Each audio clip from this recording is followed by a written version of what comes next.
Hello মাধ্যমিক এক্সপিরিয়েন্ট, আমি Soumen. Welcome to our royal educare YouTube channel.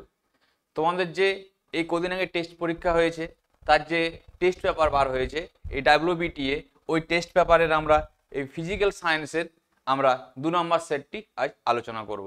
তো চলো, প্রথমে দেখো আছে MCQ। কি বলেছে প্রথম কোশ্চেনে? নিচের কোনটি জীবাশ্ম জ্বালানি নয়? মনে রাখবে নিচের এখানে কোনটি জীবাশ্ম জ্বালানি নয়? কাঠ। কাঠ কিন্তু জীবাশ্ম জ্বালানি নয়। কয়লা, ডিজেল, পেট্রোল আর কিন্তু জীবাশ্ম জ্বালানি হয়ে থাকে। চার্লসের দ্বিতীয় কোশ্চেন দেখো, চার্লসের সূত্রানুযায়ী কোন উষ্ণতায় ভি ভার্সেস টি, স্মল টি দিয়েছে, ক্যাপিটাল টি দেয়নি, স্মল টি লেখচিত্র, টি ডিগ্রি উষ্ণতা অক্ষকে ছেদ করবে। আমরা কি জানি যে -273°C তাপমাত্রা আয়তন শূন্য হয়ে যায়, তাহলে এখানে কি হবে? ওই তাপমাত্রাতে কি হবে? ওই লেখচিত্রটাকে ছেদ করবে। তারপরের কোশ্চেন দেখো, দৈর্ঘ্য প্রসারণ গুণাঙ্ক আলফা, ক্ষেত্র প্রসারণ গুণাঙ্ক বিটা এবং আয়তন প্রসারণ গুণাঙ্ক গামা এর মধ্যে সম্পর্কটি কি? আমরা সম্পর্কে কি জানি যে আলফা সমান কি হয়? β/2 সমান γ/3। তাহলে এটাকে যদি আমরা লসাগু করি 6 আসবে। তাহলে 6 আলফা সমান 3 বিটা সমান 2 গামা। তাহলে এই সম্পর্ক হবে। এখানে দেখো প্রথম অপশনটাতে দেওয়া আছে 6 আলফা সমান 3 বিটা সমান 2 গামা। তারপরের কোশ্চেন দেখো, এক বর্ণী আলোর প্রতিসরণের সময় নিচের কোন ভৌত রাশিটি অপরিবর্তিত থাকে? আমরা কি জানি যখন আলোর প্রতিসরণ হয়ে থাকে তখন একমাত্র কি হয়? তখন এই যে কম্পাঙ্ক রাশিটি থাকে, এই কম্পাঙ্ক রাশিটি কি হয়? এই কম্পাঙ্কটি কি থাকে? আমার অপরিবর্তিত অবস্থায় থাকে। তারপরের কোশ্চেন দেখো 1.5 কি বলেছে? উত্তল লেন্স দ্বারা গঠিত কোনো সদ্বিম্বের রৈখিক বিবর্ধন 1.5। রৈখিক বিবর্ধন কত বলে দিয়েছে? 1.5 বলে বস্তুর অবস্থান কোথায় হবে? এই ক্ষেত্রে দেখো বস্তুর অবস্থান হবে কোথায়? ফোকাস ও বক্র কেন্দ্রের মাঝে হবে আমাদের এই বস্তুর অবস্থান, যদি রৈখিক বিবর্ধন 1.5 হয়ে থাকে। তারপরের কোশ্চেন দেখো, মোলার ভরের একক। মোলার ভরের একক কি হবে? যে গ্রাম পার মোল। মোলার ভরের একক হচ্ছে গ্রাম পার মোল। তারপরের কোশ্চেন দেখো, বলছে কিলোওয়াট এককে যে ভৌত রাশিটি পরিমাপ করা হয় সেটি হলো। দেখো তড়িৎ শক্তির জন্য কি ব্যবহার করি আমরা? যে তড়িৎ শক্তি আছে ওই জন্য জুল ব্যবহার করি। তড়িৎ ক্ষমতার জন্য আমরা ওয়াট, কিলোওয়াট বা বিওটি একক ব্যবহার করে থাকি। আর তড়িৎ আধানের জন্য ব্যবহার করি আমরা কুলম, আর তড়িৎ প্রবাহের জন্য ব্যবহার করি আমরা অ্যাম্পিয়ার। তাহলে অ্যান্সার কোনটা হবে? এই কিলোওয়াট এককে ব্যবহার করছি কি আমরা? কিলোওয়াট একক ব্যবহার করে থাকি হচ্ছে আমরা তড়িৎ ক্ষমতা। তারপরে দেখো 250 ভোল্ট ও 100 ওয়াট রেটিং এর মধ্যে একটি বাল্বের রোধ কত হবে? তাহলে আমাকে কি জিজ্ঞেস করেছে? আমাকে এরকম একটা বাল্ব দিয়ে দিয়েছে যার বাল্বটার মধ্যে 250 ভোল্ট আছে আর 100 ওয়াট আছে। ও জিজ্ঞেস করেছে রোধ কত হবে। আমরা দেখো এরকম ফর্মুলা জানি একটা, যে কি হয় P সমান VI, বা ভিআইপি হিসেবে মনে রাখতে পারো। তোমার যদি কারো মনে রাখতে অসুবিধা হয় মনে রাখবে ভিআইপি, VI সমান P বা P সমান হচ্ছে VI। আর আমরা ওহমের সূত্র থেকে কি জানি? V সমান IR হয়ে থাকে, বা I সমান কি লিখতে পারি? V/R। তো সমান আসবে এটা কি? V²/R। তাহলে P সমান পাচ্ছি আমরা V²/R। Pটা হচ্ছে কি? ক্ষমতা। দেখো কত ক্ষমতা দিয়েছে? 100 ওয়াট। Vটা কত দিয়েছে? 250 ভোল্ট। তাহলে R সমান কত হবে? তাহলে এখানে পাবো আমরা R সমান V²/P। V মানে কত দেওয়া আছে? 250। তাহলে কত হবে? যে 250 ইন্টু 250 ডিভাইডেড বাই কত হবে? 100, কারণ 100 ওয়াট বলে দিয়েছে। তাহলে দুটো শূন্য কেটে যাবে, পাবো আমরা 25 25 625। তাহলে এখানে দেখো উত্তর হবে তোমার এই 625। এবার জিজ্ঞেস করেছি নিচের কোন ধরনের রাশিতে কোনো আধান থাকে না? Alpha, beta, gamma. এই গামা রশ্মি আছে, গামা রশ্মিতে কোনো রকম কোনো আধান থাকে না। আলফা রশ্মি কি হয়? পজিটিভ প্রকৃতির হয়। বিটা রশ্মি কি হয়? নেগেটিভ প্রকৃতির হয়। আর গামা রশ্মিতে কোনো আধান থাকে না। তারপরের কোশ্চেন দেখো, পর্যায় সারণীতে ক্ষুদ্র পর্যায় ও অতি ক্ষুদ্র পর্যায়ের মধ্যে মৌলের সংখ্যার পার্থক্য। এই যে ক্ষুদ্র পর্যায় আছে এটাকে কি বলছি আমরা? এটাকে বলছি আমরা দ্বিতীয় নাম্বার পর্যায় বলছি। আর অতি ক্ষুদ্রকে কোনটাকে বলছি আমরা? প্রথম পর্যায়ে বলছি, ফার্স্ট পর্যায়ে। ফার্স্ট পর্যায়ে কতগুলো মৌল থাকে? দুটো, হাইড্রোজেন থাকে আর হিলিয়াম থাকে। আর এখানে কত থাকে? এখানে থাকে হচ্ছে 8টা। তাহলে কতগুলো গ্যাপ আছে? 6টার গ্যাপ আছে। তাহলে অ্যান্সার কত হবে? এখানে অ্যান্সার হবে 6। তারপরে এখানে দেখো, নিচের কোন যৌগের ক্ষেত্রে অণুর কোনো অস্তিত্ব থাকে না? আমরা কি জানি যারা আয়নীয় যৌগ হয় তাদের ক্ষেত্রে কি থাকে? আয়ন প্রেজেন্ট থাকে। তাদের ক্ষেত্রে অণুর কোনো অস্তিত্ব থাকে না। তাহলে এখানে দেখো অ্যামোনিয়া, অ্যামোনিয়া কিন্তু সমযোজী যৌগ, এর ক্ষেত্রে অণুর অস্তিত্ব থাকবে। হাইড্রোজেন ক্লোরাইড এও কিন্তু অণুর অস্তিত্ব থাকবে। মিথেন এরও কিন্তু অণুর অস্তিত্ব থাকবে। কেন? কারণ তিনজনই সমযোজী যৌগ। এই দেখো সোডিয়াম ক্লোরাইড, এই সোডিয়াম ক্লোরাইডের মধ্যে কি হয়? অণুর কোনো অস্তিত্ব থাকে না, কারণ এটি আয়নীয় যৌগ। তাহলে উত্তর হবে আমাদের সোডিয়াম ক্লোরাইড। তারপরের কোশ্চেন দেখো, বলেছে নিচের কোনটির তড়িৎ পরিবহন ক্ষমতা সর্বোচ্চ। তড়িৎ পরিবহন ক্ষমতা, তড়িৎ পরিবহন কে করতে পারবে? যে যৌগটা আয়নীয় যৌগ হবে সে ভালো তড়িৎ পরিবহন করতে পারবে। এখানে দেখো প্রথমে দিচ্ছি বিশুদ্ধ জল, বিশুদ্ধ জল কিন্তু তড়িৎ পরিবহন করতে পারে, ভালো ভালো পারে না। এবার চিনির জলীয় দ্রবণ, চিনি কি হয়? সমযোজী যৌগ, তাহলে এখানেও তড়িৎ পরিবহন হবে না। এরপর দিয়েছে কি তরল হাইড্রোজেন ক্লোরাইড, হাইড্রোজেন ক্লোরাইড তরল অবস্থায় আছে, যদিও জলে দ্রবীভূত অবস্থায় থাকতো তখন কিন্তু তড়িৎ পরিবহন করতে পারতো, যেহেতু শুধু তরল অবস্থায় আছে এই কিন্তু সমযোজী যৌগ হিসাবে এই সমযোজী যৌগ হিসাবে থাকে এবং এও কিন্তু তড়িৎ পরিবহন করতে পারে না। এরপর দেখো অ্যাসিডিক অ্যাসিডের জলীয় দ্রবণ, যে অ্যাসিডিক অ্যাসিড আছে এ কিন্তু কি হয়? এ কিন্তু যখন জলকে গোলা হয় তখন অ্যাসিডিক অ্যাসিডটা ভেঙে যায়, ভেঙে গিয়ে করে আয়ন উৎপন্ন করে এবং এই জন্য কি হবে? এই দ্রবণের ক্ষেত্রে কি পাবো আমরা? তড়িৎ পরিবহন ক্ষমতা আমার বেশি হবে।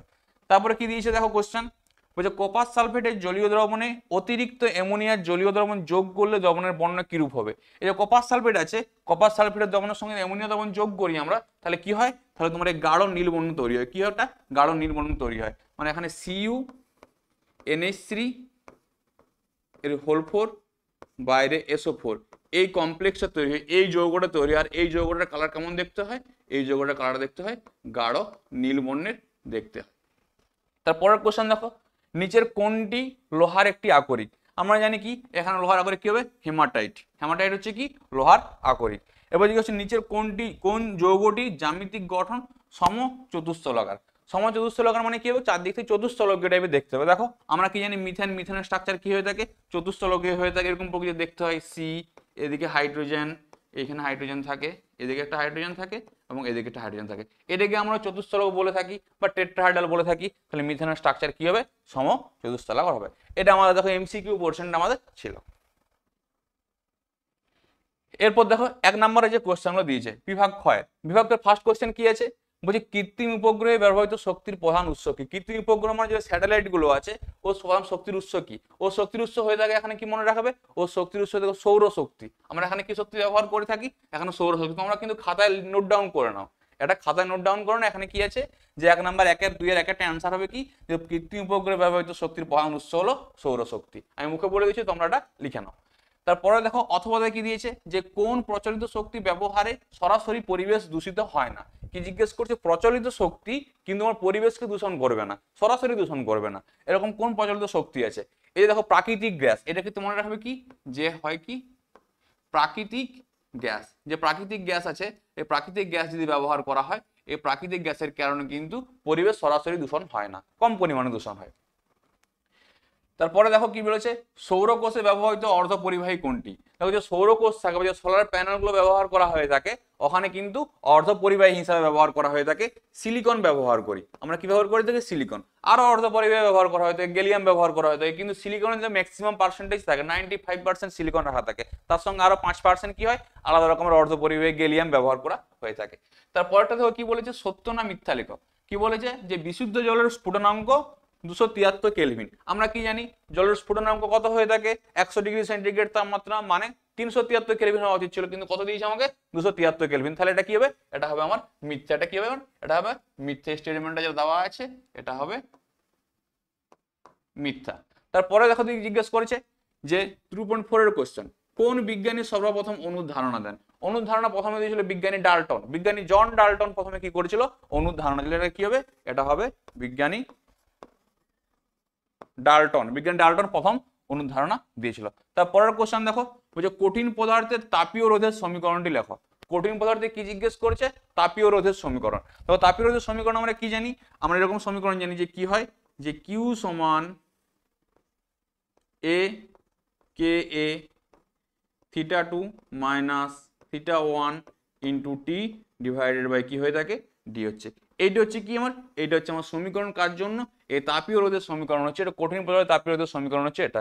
এখানে কি হচ্ছে? পরিমাণ তাপ, এটা ডি হচ্ছে বেদ, কে হচ্ছে সমানুপাতিক ধ্রুবক, টি হচ্ছে সময়, θ2 মাইনাস θ1 হচ্ছে যে দুই পৃষ্ঠের যে উষ্ণতার পার্থক্য সেটা, আর এ হচ্ছে কি ওর প্রস্থচ্ছেদের ক্ষেত্রফল। এরকম করে আমরা নির্ণয় করতে পারবো এই রোধের সমীকরণ। এরপর দেখো অথবা কি জিজ্ঞেস করেছে, বলছে একটি আদর্শ পরিবাহী তাপ পরিবাহিতাঙ্ক কত হয়? যে আদর্শ পরিবাহী হবে তার তাপ পরিবাহী তার ক্ষেত্রে কি হবে? তাপ পরিবাহিতাঙ্কের মান হবে অসীম বা ইনফিনিটি। এর ক্ষেত্রে মানটা কত হবে? এর ক্ষেত্রে মানটা হবে অসীম বা এর ক্ষেত্রে মানটা হবে ইনফিনিটি। তারপরের কোশ্চেন দেখো বলেছে কি যে পরম প্রতিসরণের সাপেক্ষে কোন লেন্সের জল 1.33 দিয়ে দিয়েছে আর বায়ু 1, অপসারিত অবিসারিত কারণ লিখো। তো আমরা কি জানি লাইটটা যখন কি হয়, লাইট যখন ঘন মাধ্যম থেকে লঘু মাধ্যমের দিকে যায় তখন কি হয়, অবিলম্ব থেকে দূরে সরে যায়। আর যখন কি হয় লাইটটা লঘু মাধ্যম থেকে ঘন মাধ্যমের দিকে আসে তখন কি হয়, অবিলম্বের দিকে সরে আসে। এইটুকু জিনিসটা তোমাকে লিখতে বলেছে যে কেন এরকম করে পরিবর্তন হচ্ছে, আশা করি তোমরা লিখতে পারবে। তারপর 2.7 এর কোশ্চেন দেখো কি বলেছে, তড়িৎচুম্বকীয় তরঙ্গগুলির মধ্যে কোনটির তরঙ্গ দৈর্ঘ্য সর্বাধিক হয়ে থাকে। কি বলছে, তড়িৎচুম্বকীয় তরঙ্গগুলির মধ্যে কোনটির তরঙ্গ দৈর্ঘ্য সর্বাধিক হয়ে থাকে। তোমাদের এটা মনে রাখার জন্য ট্রাম আছে, যে পরপর যে থাকে না তড়িৎচুম্বকীয় তরঙ্গ, এটা মনে রাখার ট্রাম আছে, এভাবে মনে রাখবে তোমরা। কি হয়ে থাকে, যে Rahul's mother is visited uncle Xavier garden, এভাবে মনে রাখবে যে Rahul's mother is visited uncle Xavier garden. এখান থেকে দেখো কি আসছে, এখান থেকে পাবো আমরা রেডিও ওয়েভ, যাকে আমরা কি বলছি, যাকে আমরা বলছি হচ্ছে তোমার রেডিও তরঙ্গ। এখান থেকে কি পাবো আমরা, রেডিও তরঙ্গ। এম থেকে কি পাবো আমরা, এম থেকে পাবো আমরা মাইক্রোওয়েভ। এখান থেকে কি পাবো আমরা, মাইক্রোওয়েভ। আই থেকে পাবো আমরা ইনফ্রারেড। ভি থেকে পাবো আমরা দৃশ্যমান, বা যেটাকে আমরা কি বলে থাকি, যেটাকে আমি বলে থাকি ভিজিবল। ইউ থেকে পাবো হচ্ছে আমরা ইউভি। এক্স থেকে পাবো আমরা এক্স রে। আর জি থেকে পাবো আমরা গামারে। তাহলে তোমরা এইটা মনে রাখো যে Rahul's mother is visited uncle Xavier garden, তাহলে তোমরা কিন্তু পরিষ্কার মনে রাখতে পারো পরপর কোনগুলো আছে। এরপর দেখো যত আমি এই সাইড থেকে এই সাইডে যাব, মানে রেডিও ওয়েভ থেকে গামারের দিকে যাব, আমার কি হবে আস্তে আস্তে এদিক থেকে এদিকে গেলে আমার যে ল্যামডা আছে, ল্যামডার মানটা কমতে শুরু করে, আর যে আমার ফ্রিকুয়েন্সি তরঙ্গ দৈর্ঘ্য আছে সেটা বাড়তে শুরু করে, আর এর শক্তিও কি হয় বাড়তে শুরু করে। তখন সবগুলো মনে রাখতে পারবে। তাহলে সব থেকে কম তরঙ্গ দৈর্ঘ্য কার হবে, সব থেকে কম তরঙ্গ দৈর্ঘ্য হবে হচ্ছে গামারে। সব থেকে বেশি তরঙ্গ দৈর্ঘ্য কার হবে, রেডিও ওয়েভ বা রেডিও তরঙ্গ। এরকম যাই জিজ্ঞেস করুক এরপর তোমরা মনে রাখতে পারবে। তাহলে এখানে জিজ্ঞেস করেছে কি, যে তড়িৎচুম্বকীয় তরঙ্গগুলির মধ্যে কোনটির তরঙ্গ দৈর্ঘ্য সর্বাধিক। তাহলে কার তরঙ্গ দৈর্ঘ্য সব থেকে সর্বাধিক পেলাম আমরা, এখানে দেখো রেডিও ওয়েভ। তাহলে কার হবে, রেডিও ওয়েভের তরঙ্গ দৈর্ঘ্য সব থেকে বেশি হবে। তারপরের কোশ্চেন দেখো, 3 পিন প্লাগ টপের উপরের মোটা পিনটির নাম কি। 3 পিন প্লাগ মানে সে উপরে যে মোটা পিনটা থাকে তার নাম জিজ্ঞেস করে, তার নামটা কি হয় আর্থ, তাকে আমরা আর্থিং বলে থাকি। এবার দেখো জিজ্ঞেস করছে 2 পয়েন্ট, এটা কি হবে, এটা হচ্ছে আর্থ, এটা হচ্ছে আর্থ। 2.9 এর কোশ্চেনটা দেখো কি বলেছে, বলছে ডায়নামোতে শক্তি রূপান্তর উল্লেখ করো। ডায়নামো মানে মনে রাখো, ডায়নামো মানে হচ্ছে জেনারেটর। জেনারেটর কি করে, জেনারেট করে। কি জেনারেট করে, ও যান্ত্রিক শক্তি থেকে তড়িৎ শক্তিতে রূপান্তরিত হয়। জেনারেটর মানে ও জেনারেট করবে, ও ইলেকট্রিসিটি জেনারেট করে বা ও তড়িৎ জেনারেট করে। তাহলে কোনখান থেকে জেনারেট করবে, জেনারেট করবে যান্ত্রিক শক্তি থেকে। তাহলে মনে রাখবে ডায়নামোতে কি হয়ে থাকে, ডায়নামোতে যান্ত্রিক শক্তি কোনখান থেকে আসে, যান্ত্রিক শক্তি থেকে আমরা কি পাই, তড়িৎ শক্তি কিন্তু পাই। ডায়নামো বা ওটাকে জেনারেটরও বলে থাকে। তারপরে দেখো জিজ্ঞেস করেছে কোন তেজস্ক্রিয় পরমাণু থেকে কোন তেজস্ক্রিয় রশ্মি নির্গত হলে পারমাণবিক সংখ্যা অপরিবর্তিত থাকে।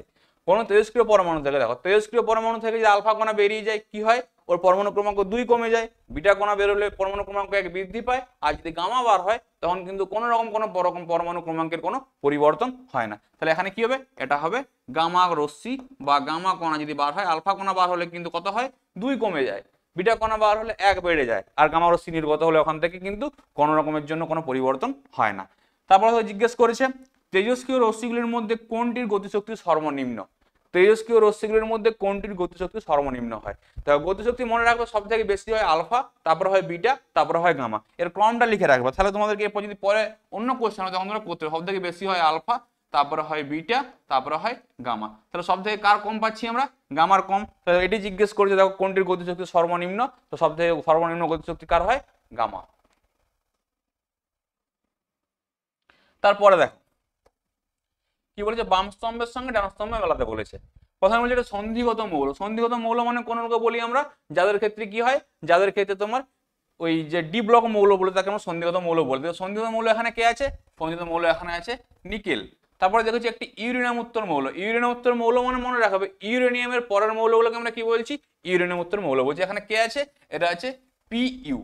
তারপরে দেখি থার্মিট পদ্ধতিতে ব্যবহৃত বিজারক। থার্মিট পদ্ধতিতে আমরা কি ব্যবহার করি? অ্যালুমিনিয়াম ব্যবহার করে থাকি। তাহলে থার্মিট পদ্ধতিতে ব্যবহৃত বিজারক হচ্ছে কি আমার? অ্যালুমিনিয়াম। তারপরে বলেছে ধাতু সংকর কাঁসাতে উপস্থিত, এটি হচ্ছে এখানে কি হবে? এটা হবে আমার টিন। ডান স্তম্ভ বাম স্তম্ভ হয়ে গেল।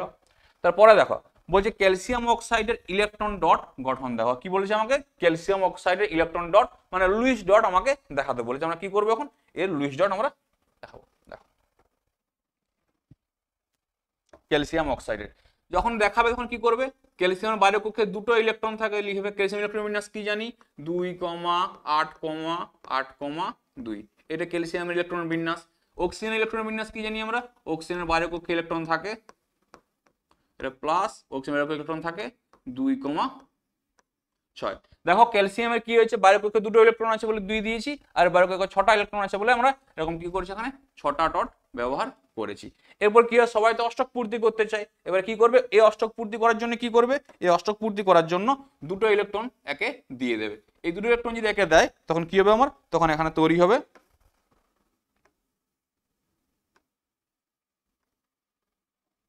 দেখো যদি দুটো ইলেকট্রন দিয়ে দেয়, দুটো ইলেকট্রন দিলে এখানে কি তৈরি হবে? দুটো ইলেকট্রন দিলে এখানে তৈরি হবে ক্যালসিয়াম 2+ আর এখানে তৈরি হবে O-2। এর ক্ষেত্রে ইলেকট্রন বিন্যাস কি হবে? দেখো 2,8,8 আর এর ক্ষেত্রে ইলেকট্রন বিন্যাস হবে 2,8। এরা দুজনে যুক্ত হয়ে করে কি পাবো? এরা দুজনে যুক্ত হয়ে করে তৈরি করবে ক্যালসিয়াম অক্সাইড। এইটাই ছিল কি আমার? এইটাই ছিল ক্যালসিয়াম অক্সাইডের আমার লুইস ডট বা ইলেকট্রন ডট গঠন। দেখো এরপরের কোশ্চেন কি আছে? এরপরের কোশ্চেন আছে যে তড়িৎ বিশ্লেষণ এক প্রকার জারণ বিজারণ বিক্রিয়া, সত্য না মিথ্যা বলেছে। অবশ্যই যখন তড়িৎ বিশ্লেষণ করা হয় এখন অ্যানোড থাকে আর ক্যাথোড থাকে, আর আমরা কি জানি ক্যাথোডে বিজারণ হয় আর অ্যানোডে জারণ হয়। তাহলে এখন অবশ্যই কি এটা হচ্ছে একটা তড়িৎ বিশ্লেষণ এক প্রকারের জারণ বিজারণ বিক্রিয়া। তাহলে এই বক্তব্যটা কি আছে আমার? এটা কিন্তু আমার বক্তব্যটা সত্য। তারপরে দেখো আবার জিজ্ঞেস করছে সত্য না মিথ্যা লেখো। বলছে তড়িৎ বিশ্লেষণের সময় বহির্বর্তনীতে তড়িৎ প্রবাহ অ্যানোড থেকে ক্যাথোড তড়িৎমুখে না, তড়িৎ প্রবাহ কোন দিকে যায়? ক্যাথোড থেকে অ্যানোডের দিকে যায়। এটা কি হবে? এটা হবে আমার মিথ্যা। উল্টো দিকে হয়। তড়িৎ প্রবাহটা হয় কোন দিক থেকে? তড়িৎ প্রবাহটা হয় ক্যাথোড থেকে অ্যানোডের দিকে, অ্যানোড থেকে ক্যাথোডের দিকে কিন্তু হয় না। এরপর দেখো জিজ্ঞেস করেছে যে কপার ধাতুর তড়িৎ বিচ্ছেদনে তড়িৎ বিশ্লেষক রূপে কি ব্যবহার করা হয়? এই যে কপার ধাতু আছে, যখন আমরা কি করি? কপার ধাতুর বিশোধন করে থাকি তখন আমরা তড়িৎ বিশ্লেষক রূপে ব্যবহার করে থাকি কপার H2SO4 মিশ্রিত। আমরা কি করি? যে H2SO4 মিশ্রিত CuSO4 এর দ্রবণ আমরা ব্যবহার করি থাকি। এটাকে আমরা কি হিসেবে ব্যবহার করি? তড়িৎ বিশ্লেষক রূপে ব্যবহার করে থাকি। এরপর দেখো বলেছে কি যে ক্যালসিয়াম নাইট্রাইডে গরম জল যোগ করলে কোন গ্যাস উৎপন্ন হয়? এই ক্যালসিয়াম নাইট্রাইড আছে না, এটা হচ্ছে Ca3N2। এই Ca3N2 তে আমরা যদি কি করি? এখানে যদি আমরা গরম জল যোগ করি এখান থেকে আমরা কি পাই? এখান থেকে আমরা অ্যামোনিয়া গ্যাস উৎপন্ন হয়। এখান থেকে কি গ্যাস উৎপন্ন হয়? আমার এখান থেকে অ্যামোনিয়া গ্যাস উৎপন্ন হয়। তারপর অথবা দেখো অথবাতে কি বলেছে যে নাইট্রোলিয়ামে জল যোগ করলে কোন গ্যাস উৎপন্ন হয়? নাইট্রোলিয়াম আছে, নাইট্রোলিয়াম মানে কি বলছি? CaN কে আমরা কি বলে থাকি? নাইট্রোলিন বলে থাকি। এই যে নাইট্রোলিয়াম থাকে, এই নাইট্রোলিয়ামও কিন্তু আমরা জল যোগ করি সেখান থেকে আমার কিন্তু সেম জিনিসের উৎপন্ন হয়। কি উৎপন্ন হয়? অ্যামোনিয়া গ্যাস উৎপন্ন হয়ে থাকে। তারপরে দেখো তারপরের কোশ্চেন 2.16 কি বলেছে? সালফার ট্রাইঅক্সাইড থেকে কিভাবে ওলিয়াম পাওয়া যায়? সালফার ট্রাইঅক্সাইড মানে কি হয়? SO3। বলছি SO3 থেকে কিভাবে আমরা কি পাবো? ওলিয়াম পাবো। SO3 এর সঙ্গে আমরা যদি কি করি? SO3 এর সঙ্গে আমরা যদি সালফিউরিক অ্যাসিডের রিঅ্যাকশন করি, H2SO4 এর রিঅ্যাকশন করি, তখন কি হয়? এখানে তৈরি হয় আমার H2H2O7 তৈরি হয়। এই যে H2H2O7 তৈরি হয়েছে একে আমরা কি বলে থাকি? ওলিয়াম বলে থাকি। তারপরে দেখো কি জিজ্ঞেস করেছে যে মিথেনের অণুতে HCH বন্ধন কোণের মান কত? তাহলে মিথেনের অণুতে কি জিজ্ঞেস করেছে? HCH অণুর বন্ধন কোণের মান। দেখো মিথেন অণু দেখতে কেমন? একটু ছবিটা আঁকলাম যে হাইড্রোজেন হাইড্রোজেন হাইড্রোজেন হাইড্রোজেন বন্ধন কোণ মানে কি? এই যে হাইড্রোজেন কার্বন হাইড্রোজেন এই কোণটাকে বলছি বন্ধন কোণ। এই কোণটার মান কত হয়ে থাকে? 109 ডিগ্রি 28 মিনিট হয়ে থাকে। এই বন্ধন কোণের মান মিথেন অণুর বন্ধন কোণের মান হয়ে থাকে 109 ডিগ্রি 28 মিনিট। তারপর দেখো কি বলেছে যে এসিটোনে উপস্থিত কার্যকরী মূলকের নাম লিখো। কি বলেছে? যে এসিটোনে উপস্থিত কার্যকরী মূলকের নাম। এসিটোনে উপস্থিত কার্যকরী মূলক, এসিটোনের সংকেত লিখবো আমরা, তারপর আমরা কার্যকরী মূলকটা দেখে নেবো কি আছে। মনে রাখবে এসিটোনের সংকেত কি হয়ে থাকে? এসিটোনের সংকেত হয়ে থাকে CH3C ডবল বন্ড ও সিঙ্গেল বন্ড CH3, একে আমরা বলে থাকি অ্যাসিটোন। এবার এর মধ্যে কি কার্যকরী গ্রুপ আছে তোমরা দেখতে পাচ্ছ, এর মধ্যে এই CO কার্যকরী গ্রুপ আছে। CO মানে আমরা কি বলে থাকি, একে বলে থাকি আমরা কিটোন। তাহলে এখানে কি কিটোন কার্যকরী গ্রুপ উপস্থিত আছে। তারপরের কোশ্চেন দেখো, বলেছে পিভিসি, বলেছে কি পিভিসির মনোমারের সংকেত লিখো। পিভিসির মনোমারের কি বলেছে, আমাকে সংকেত লিখতে বলেছে। পিভিসি মানে কি পলিফিনাইল ক্লোরাইডকে হচ্ছে আমরা পিভিসি বলে থাকি। ওই পিভিসির কি বলেছে, মনোমারের সংকেত। আমরা কি করবো, পিভিসির মনোমারের সংকেত লিখবো। পিভিসি মানে হচ্ছে কি, পিভিসি মানে হচ্ছে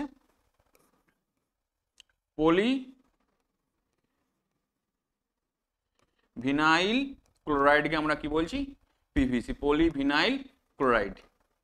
এখানে কি হবে, এই যদি পলিওয়ারটাকে বাদ দিয়ে দিই না, তখন আমরা মনোমার পেয়ে যাব। আর আমাকে জিজ্ঞেস করছে কিন্তু মনোমারের সংকেত, তাহলে মনোমারের সংকেত এখানে কি হবে, এখানে মনোমারের সংকেত হবে CH2 double bond CH single bond Cl। এটাকে আমরা হচ্ছে কি, এটা হচ্ছে মনোমারের সংকেত।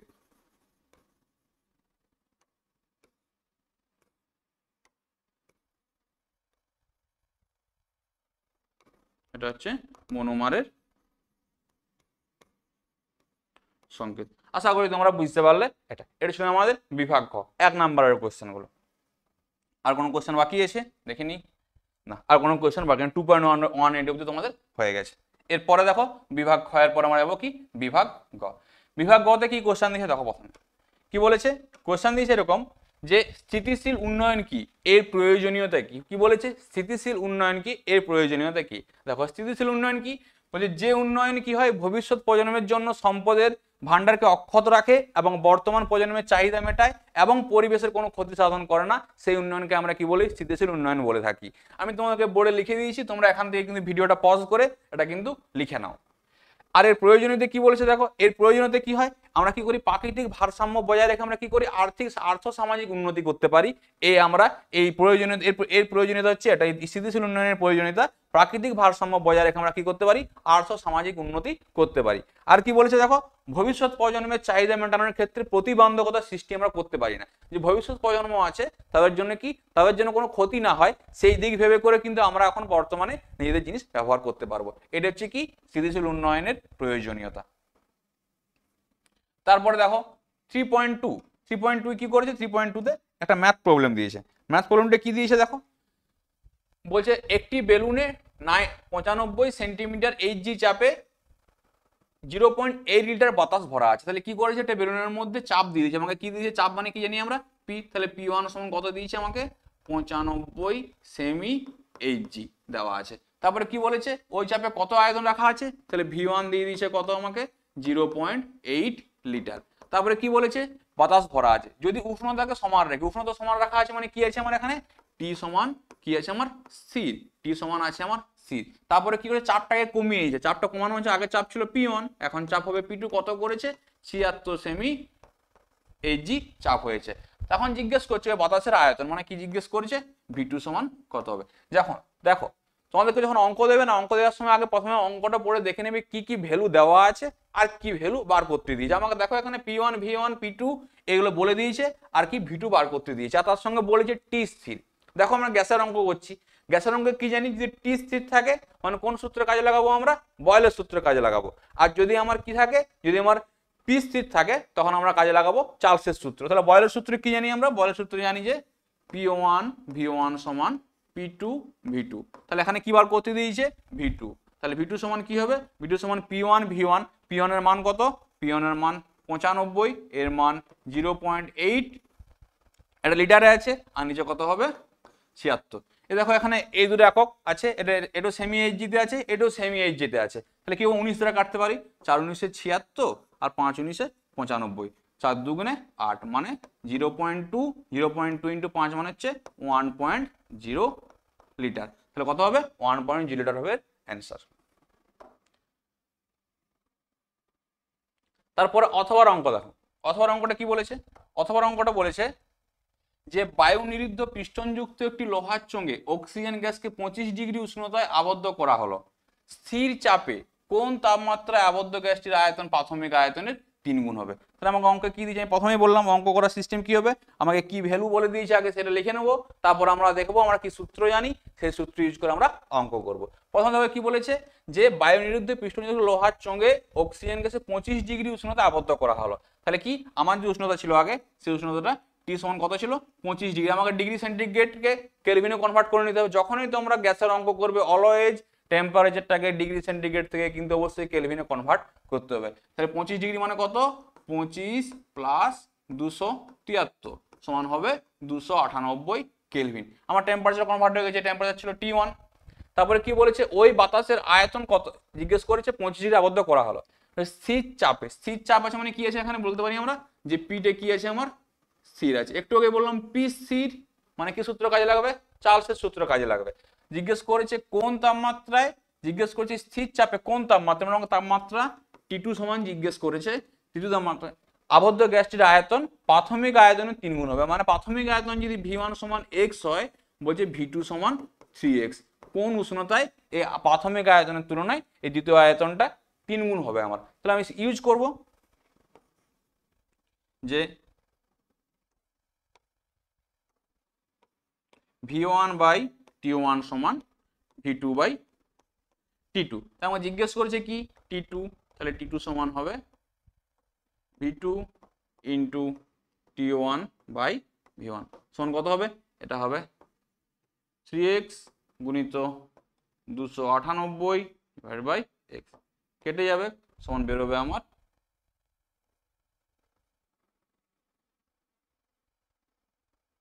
900 হয়, 900 থেকে 894 কেলভিন। কত হচ্ছে 894 কেলভিন। তো এত কেলভিন উষ্ণতায় কি হবে, এত কেলভিন উষ্ণতায় ওই গ্যাসটির আয়তন কি হবে, প্রাথমিক আয়তনের 3 গুণ। বোঝা গেল আশা করি। তারপর দেখো জিজ্ঞেস করেছে কি, কোশ্চেন দিয়েছে যে মায়োপিয়ার কারণ কি, কি বলেছে মায়োপিয়ার কারণ কি। দেখো মায়োপিয়ার দুটো কারণে হয়ে থাকে, একটা অক্ষীয়, আরো কারণ আছে, তোমাদের যদি মানে আরো লিখতে ইচ্ছে করে তোমরা বই থেকে অবশ্যই কিন্তু লিখতে পারো। কি বলেছে মায়োপিয়ার কারণ হচ্ছে অক্ষীয় গোলকের আকার বড় হয়ে গেলে, আর একটা কি হয়, ওই যে কর্নিয়া তল আছে, কর্নিয়া তলে যদি বক্রতা কি হয় বেড়ে যায়, তখন কি হয় আমার মায়োপিয়া সৃষ্টি হয়ে থাকে। এটা হচ্ছে মায়োপিয়ার কারণ। তারপরে দেখো জিজ্ঞেস করেছে যে অথবা কোশ্চেন, যে গাড়ির রেয়ার ভিউ মিরর হিসাবে উত্তল দর্পণ ব্যবহার করা হয় কেন। জিজ্ঞেস করেছে ওই যখন বাইক টাইক চালায় না, বাইক বা হয়তো যখন বাইক চালানো হয় বা যখন বড় বড় গাড়িগুলো থাকে, তার পিছনে আমরা আয়না ব্যবহার করি না, ওই আয়নাটা কিসের ব্যবহার করি আমরা, উত্তল দর্পণ হিসেবে উত্তল দর্পণ ব্যবহার করা হয় ওখানে আয়নাটা।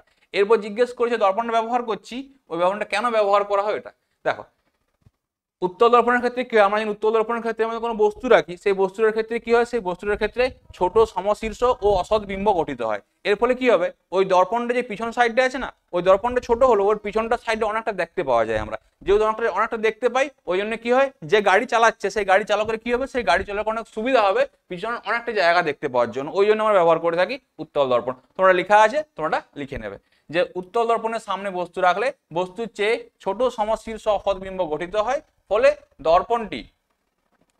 দর্পণটি ছোট হলেও পিছনে অনেকটা অংশ ওই ক্ষুদ্র দর্পণের ভিতর দিয়ে চালকের চোখে ধরা পড়ে, তাই উত্তল দর্পণ ব্যবহার করা হয়। এখানে একটু ঠিক করে এটা আছে,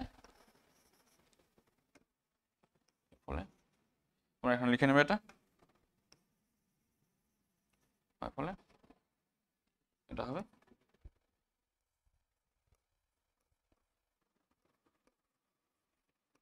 দর্পণটি ছোট হলেও পিছনের অনেকটা অংশ থেকে ক্ষুদ্র দর্পণের ভিতর দিয়ে আমরা দেখতে পাই।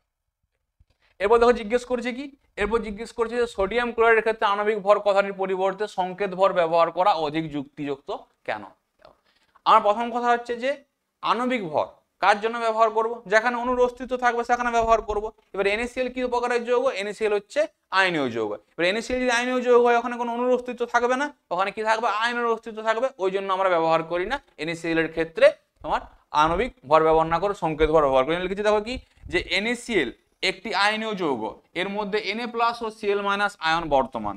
যেহেতু NaCl যৌগে কোনো অণুর অস্তিত্ব নেই, তাই NaCl যৌগের ক্ষেত্রে আমরা কি করি, সংকেত ভর ব্যবহার না করে আমরা সংকেত ভর ব্যবহার করা অধিক যুক্তিযুক্ত, আমরা কি আণবিক ভর আমরা ব্যবহার করি না।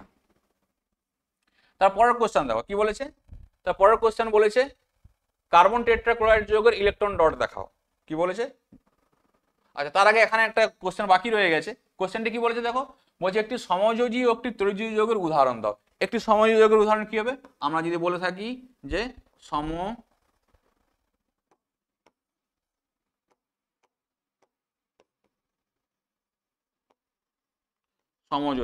সমযোজী যৌগ কি হয়ে থাকে আমাদের? চিনি হয়ে থাকে সমযোজী যৌগ। আর যদি বলে থাকে তড়িৎযোজী, আমরা কি বলছি যে তড়িৎযোজী যৌগ, তাহলে তড়িৎযোজী যৌগ কি হবে? তড়িৎযোজী যৌগ যেটা হবে সেটা হচ্ছে আমাদের কি, আমাদের যে NaCl আছে, NaCl বা খাদ্য লবণ, ওটাকে আমরা ব্যবহার করতে পারি কি হিসাবে? তড়িৎযোজী যৌগ হিসাবে। তারপরের কোশ্চেন দেখো কি বলেছে, যে কার্বন টেট্রাক্লোরাইড, এই কার্বন টেট্রাক্লোরাইডের মধ্যে কি বলেছে? কার্বন টেট্রাক্লোরাইডের আমাদেরকে ইলেকট্রন ডট দেখাতে বলছে। কার্বন টেট্রাক্লোরাইডের ইলেকট্রন ডট দেখো, ইলেকট্রন ডট মানে উল্লিশ ডট, একটু যেমন ক্যালসিয়াম অক্সাইডের দেখালাম, এরকম কার্বন টেট্রাক্লোরাইড দেখাতে বলছে। কার্বন টেট্রাক্লোরাইড কিন্তু একটা সমযোজী যৌগ। দেখো এই কোশ্চেনটা জিজ্ঞেস করছে এটি কি যৌগ, তাহলে প্রথম হচ্ছে এটা একটি এটি হচ্ছে আমার একটি সমযোজী যৌগ হবে। এটা তো হয়ে গেল প্রথমে একটা পার্ট। তারপর জিজ্ঞেস করছে কার্বন টেট্রাক্লোরাইড কি দেখাতে বলেছে? Electron dot. দেখো কার্বন টেট্রাক্লোরাইড যেহেতু সমযোজী যৌগ তৈরি করে, ইলেকট্রন কি হবে দেখো, কার্বনের বাইরের কক্ষে কটা ইলেকট্রন থাকে? 4টা ইলেকট্রন থাকে কার্বনের বাইরের কক্ষে। তাহলে ইলেকট্রন বিন্যাস কি হয়ে থাকে? 2,4। এরপর কি আছে? কার্বন টেট্রাক্লোরাইড মানে সংকেতটা কি হয়? এর সংকেতটা হয়ে থাকে হচ্ছে CCl4। এটা হচ্ছে কার্বন টেট্রাক্লোরাইডের সংকেত। তাহলে 4টা Cl থাকবে। Cl এর বাইরের কক্ষে কটা ইলেকট্রন থাকে? 2, 2 4, 2 6, 1 7। মানে ইলেকট্রন বিন্যাস হচ্ছে 2,8,7। এরকম কটা Cl আছে? এরকম 4টা Cl আছে। দেখানো Cl 1 2 3 4 5 6 7। আচ্ছা, এখানে এটা এখানে যদি Clটা হবে, সেই Clটার ক্ষেত্রে 2 2 4 2 6। আর এখানে যে Clটা হবে, সেই Clটার ক্ষেত্রে এরকম কটা ইলেকট্রন থাকবে বাইরের পক্ষে? 7টা ইলেকট্রন থাকবে। তাহলে এখানে কার্বন ইলেকট্রন বিন্যাসটা কত হচ্ছে? এই কার্বন ইলেকট্রন বিন্যাস হচ্ছে, দাগ দিয়ে লাভ নেই, এই কার্বন ইলেকট্রন বিন্যাস হচ্ছে 2,4। তাহলে এবারে কি দেখো, এবারে আমরা জানি কি সবাই কি করতে চাই? সবাই চাই অষ্টক পূর্তি করতে। এবারে দেখো এখানে কি হয়েছে, ক্লোরিন যদি এই ইলেকট্রনটা ব্যবহার করে তাহলে অষ্টক পূর্তি হয়ে যাবে। এখানে এই ক্লোরিনটা ব্যবহার করলে অষ্টক পূর্তি হয়ে যাবে। এখানে যদি এই ক্লোরিনটা এই ইলেকট্রনটা ব্যবহার করে এর অষ্টক পূর্তি হয়ে যাচ্ছে। এখানে এই ক্লোরিনটা ব্যবহার করলে এর অষ্টক পূর্তি হয়ে যাচ্ছে। আর এদিকে দেখো কি হয়েছে, এদিকে যদি কার্বন থাকে, কার্বনেরও কিন্তু কি হচ্ছে, এই যে কার্বন আছে, এই কার্বনেরও কিন্তু অষ্টক পূর্তি হয়ে গেছে। এখানে দেখো কার্বনেরও কি হয়ে গেছে, কার্বনেরও কিন্তু অষ্টক পূর্তি হয়ে গেছে। দেখো 2 2 4 2 6 2 8। এটা হচ্ছে আমার কি, এটা হচ্ছে আমার CCl4 এর ইলেকট্রন ডট গঠন। আমরা এটাকে ভালো করে লিখে দেখতে হবে, এরকম টাইপের দেখতে হবে। সি, এইদিকে Cl থাকে, Cl Cl Cl, এটা হচ্ছে কি CCl4 এর গঠন। তারপরের প্রশ্ন দেখো কি বলেছে, উপযুক্ত বিক্রিয়ার সাহায্যে দেখাও যে H2S একটি বিজারক দ্রব্য। কি বলেছে? H2S একটি বিজারক দ্রব্য আমাকে দেখাতে বলেছে। এই যদি কি হয়, আম্লিক মিডিয়ামে বা আম্লিক মাধ্যমে সালফিক K2CR2O7 এর সাথে যদি H2S বিক্রিয়া করে, তখন কি হয়? K2SO4 উৎপন্ন হয়, তার সঙ্গে CR2SO4 এর whole 3 plus 3S plus 7H2 উৎপন্ন হয়। এই যে কমলা বর্ণের কালার থাকে, কমলা বর্ণের কালারটা পরিণত হয় কোথায়? সবুজ বর্ণের কালারে পরিণত হয়। এখানে দেখো কি ছিল, এখানে সালফারের জারণ অবস্থা -2, এখানে সালফারের জারণ অবস্থা কত হয়েছে? 0 হয়ে গেছে। তাহলে এখানে কি হয়েছে? -2 থেকে 0 হয়েছে। তাহলে -2 থেকে 0 হয়েছে মানে সে কি করেছে? সে ইলেকট্রন ছেড়ে দিয়েছে। আর আমরা কি জানি, যে ইলেকট্রন ছাড়ে সেই প্রসেসটাকে আমরা বলে থাকি হচ্ছে জারণ। আর যার জারণ হয় তাকে আমরা কি বলে থাকি? বিজারক পদার্থ। তাহলে এখানে H2S এর জারণ হয়েছে মানে H2S কি পদার্থ হিসেবে কাজ করছে? H2S আমাকে এখানে বিজারক পদার্থ হিসেবে কাজ করছে। আমাকে এটাই বলেছিল কোশ্চেনে বলেছিল যে H2S একটি বিজারক দ্রব্য, তা সমীকরণের সাহায্যে ব্যাখ্যা করতে বলেছিল। এখানে দেখো তাহলে এই সমীকরণের সাহায্যে দেখতে পাচ্ছি এখান থেকে জারণ হচ্ছে এবং জারণ হওয়ার জন্য এটি বিজারক পদার্থ হিসেবে কাজ করছে। তারপরে কোশ্চেন দেখো কি বলেছে, এখানে বলছে যে আয়নীয়, কোনটা পরিবর্তন হয়ে গেছে,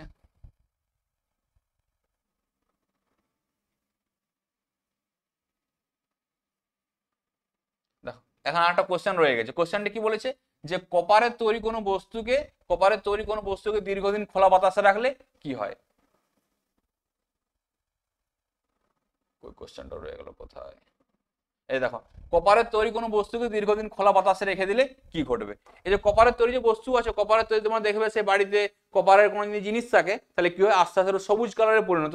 ওই ইকুয়েশনে তোমাকে কি হবে? ওই ইকুয়েশনে তোমাকে লিখতে দিলে কি হয়, এখানে Cu plus CO2 plus O2 এর সাথে সে বিক্রিয়া করে কি হয়? এর সাথে বিক্রিয়া করে CO3 ডট CuOH এর হোল টু।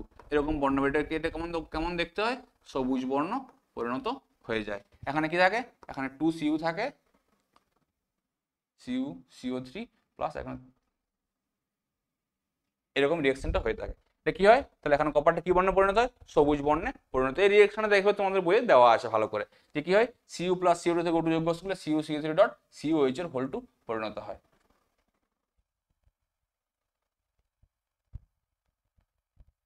এরপর দেখো এই যে কোশ্চেনটা আছে, যে কি বলেছে কোশ্চেনটা বলেছে যে এই কোশ্চেন 3.8 এর কোশ্চেনটা কি বলেছে, 3.8 এর যে কোশ্চেনটা দেওয়া আছে, এই 3.8 এর কোশ্চেনটা কি দিয়েছে দেখো ভালো করে, যে আকরিক থেকে ধাতু নিষ্কাশন মূলত বিজারণ প্রক্রিয়া। যে আকরিক থেকে যখন আমরা ধাতু নিষ্কাশন করি সেই প্রক্রিয়াটা কি বলছে, বিজারণ প্রক্রিয়া, ওটাকে ব্যাখ্যা করতে বলেছে।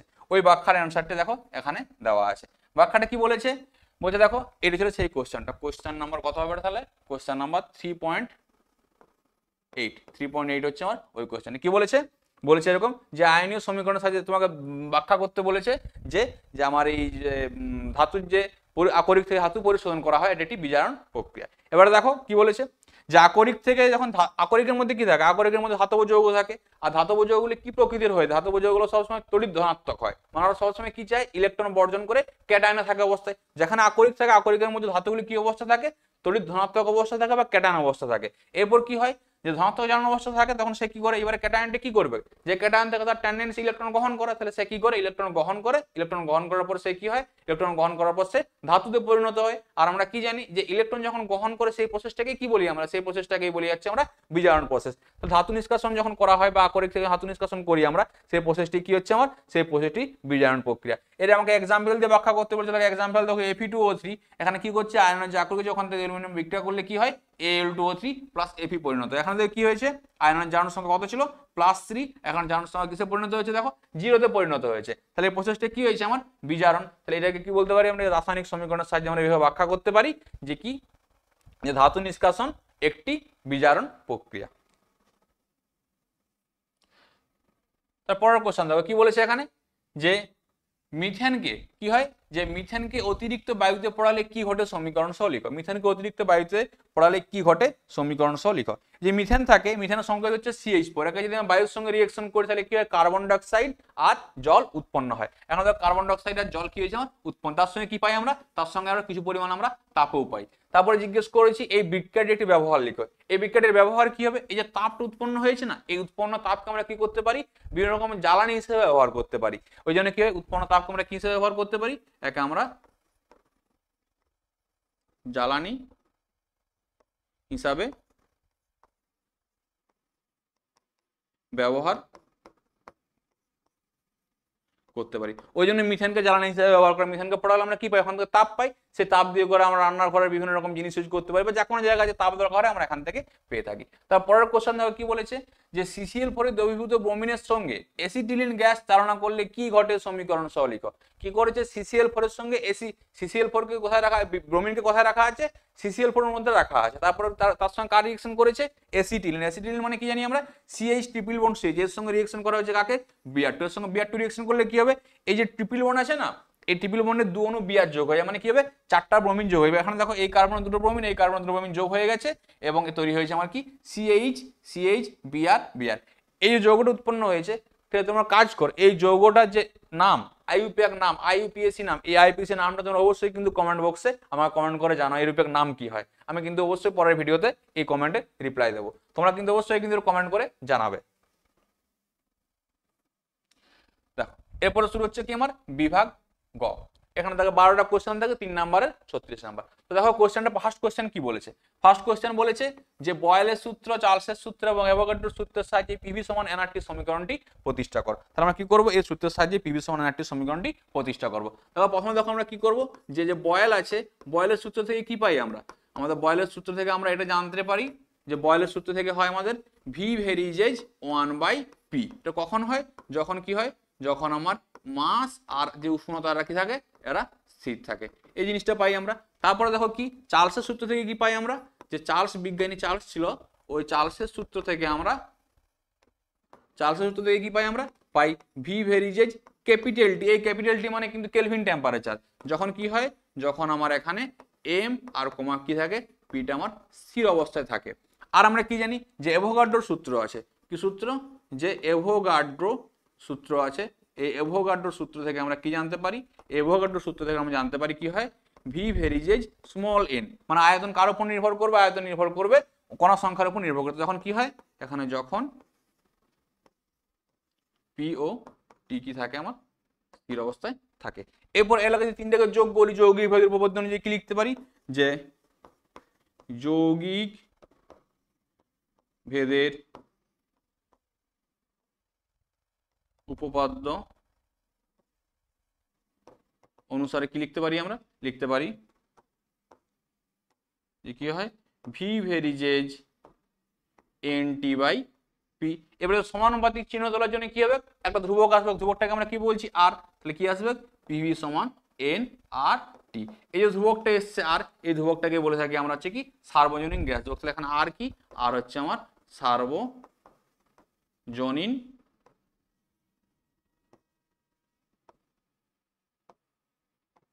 গ্যাস ধ্রুবক। তাহলে এইভাবে কি করতে পারি, আমরা সমীকরণটা প্রতিষ্ঠা করতে পারি। তোমরা এটা লিখে নাও। তারপরের কোশ্চেন দেখো, এই যে অঙ্কগুলো দেওয়া আছে এইখান থেকে কিন্তু প্রতিবার একটা করে অঙ্ক দেয় 3 নম্বরের। অঙ্কটা ভালো করে দেখো কি বলেছে,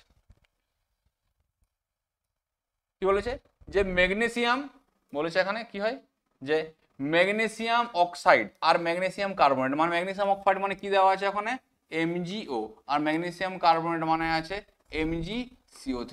এই কার্বনেটের মিশ্রণ কত গ্রাম আছে, এরা দুজনে মিলে 10 গ্রাম আছে। একে উত্তপ্ত করা হলো, উত্তপ্ত করার ফলে কি হয়েছে, আমার 2.2 গ্রাম ওজন হ্রাস পেয়েছে। মানে কি হয়েছে, এই দুটো মিশ্রণকে উত্তপ্ত করার পরে 2.2 গ্রাম ওজন আমার কমে গেছে। তারপরে বলেছে মিশ্রণটি শতকরা সংযুক্তি নির্ণয় করা। দেখো ম্যাগনেসিয়াম অক্সাইডকে উত্তপ্ত করলে কিছু ভাঙে না, কিন্তু ম্যাগনেসিয়াম কার্বনেট MgCO3 ওকে যদি আমরা উত্তপ্ত করি, ও কি হয়, ওখান থেকে কার্বন ডাইঅক্সাইড গ্যাস বেরিয়ে যায়। আর যেহেতু গ্যাস হিসেবে বেরিয়ে যাচ্ছে তাই তো ওজনটা কমে যাচ্ছে। তাহলে দেখো ম্যাগনেসিয়াম অক্সাইডে কিন্তু কোনো পরিবর্তন, এখানে কি হয়েছে, এই ম্যাগনেসিয়াম কার্বনেট যদি আমরা হিট দিই তাহলে কি হয়, magnesium oxide plus carbon dioxide উৎপন্ন হয়। এবার এখানে কি হয়েছে, ম্যাগনেসিয়াম কার্বনেটের ভর কত, 84 গ্রাম আণবিক ভর বার করেছি আমরা, আর এর হচ্ছে 24, এর 12 আর এর 16, 3 16 48 যোগ করে আমরা 84 গ্রাম পেয়েছি। আর কার্বন ডাইঅক্সাইডের ভর কত হয়, 44 গ্রাম। তাহলে আমরা কি দেখতে পাচ্ছি, যে 84 গ্রাম ম্যাগনেসিয়াম কার্বনেটকে হিট দিলে আমরা কত গ্রাম পাই, ও কার্বন ডাইঅক্সাইড 44 গ্রাম। আর এখানে আমরা কত গ্রাম কার্বন ডাইঅক্সাইড পেয়েছি, যে দেখো বেরিয়েছে 2.2 গ্রাম ওজন হ্রাস পেয়েছে, মানে অ্যাকচুয়ালি কার্বন ডাইঅক্সাইড বেরিয়েছে বলে ওজনটা হ্রাস পেয়েছে। তাহলে আমরা কি বলতে পারি, 44 গ্রাম কার্বন ডাইঅক্সাইড পাওয়া যায়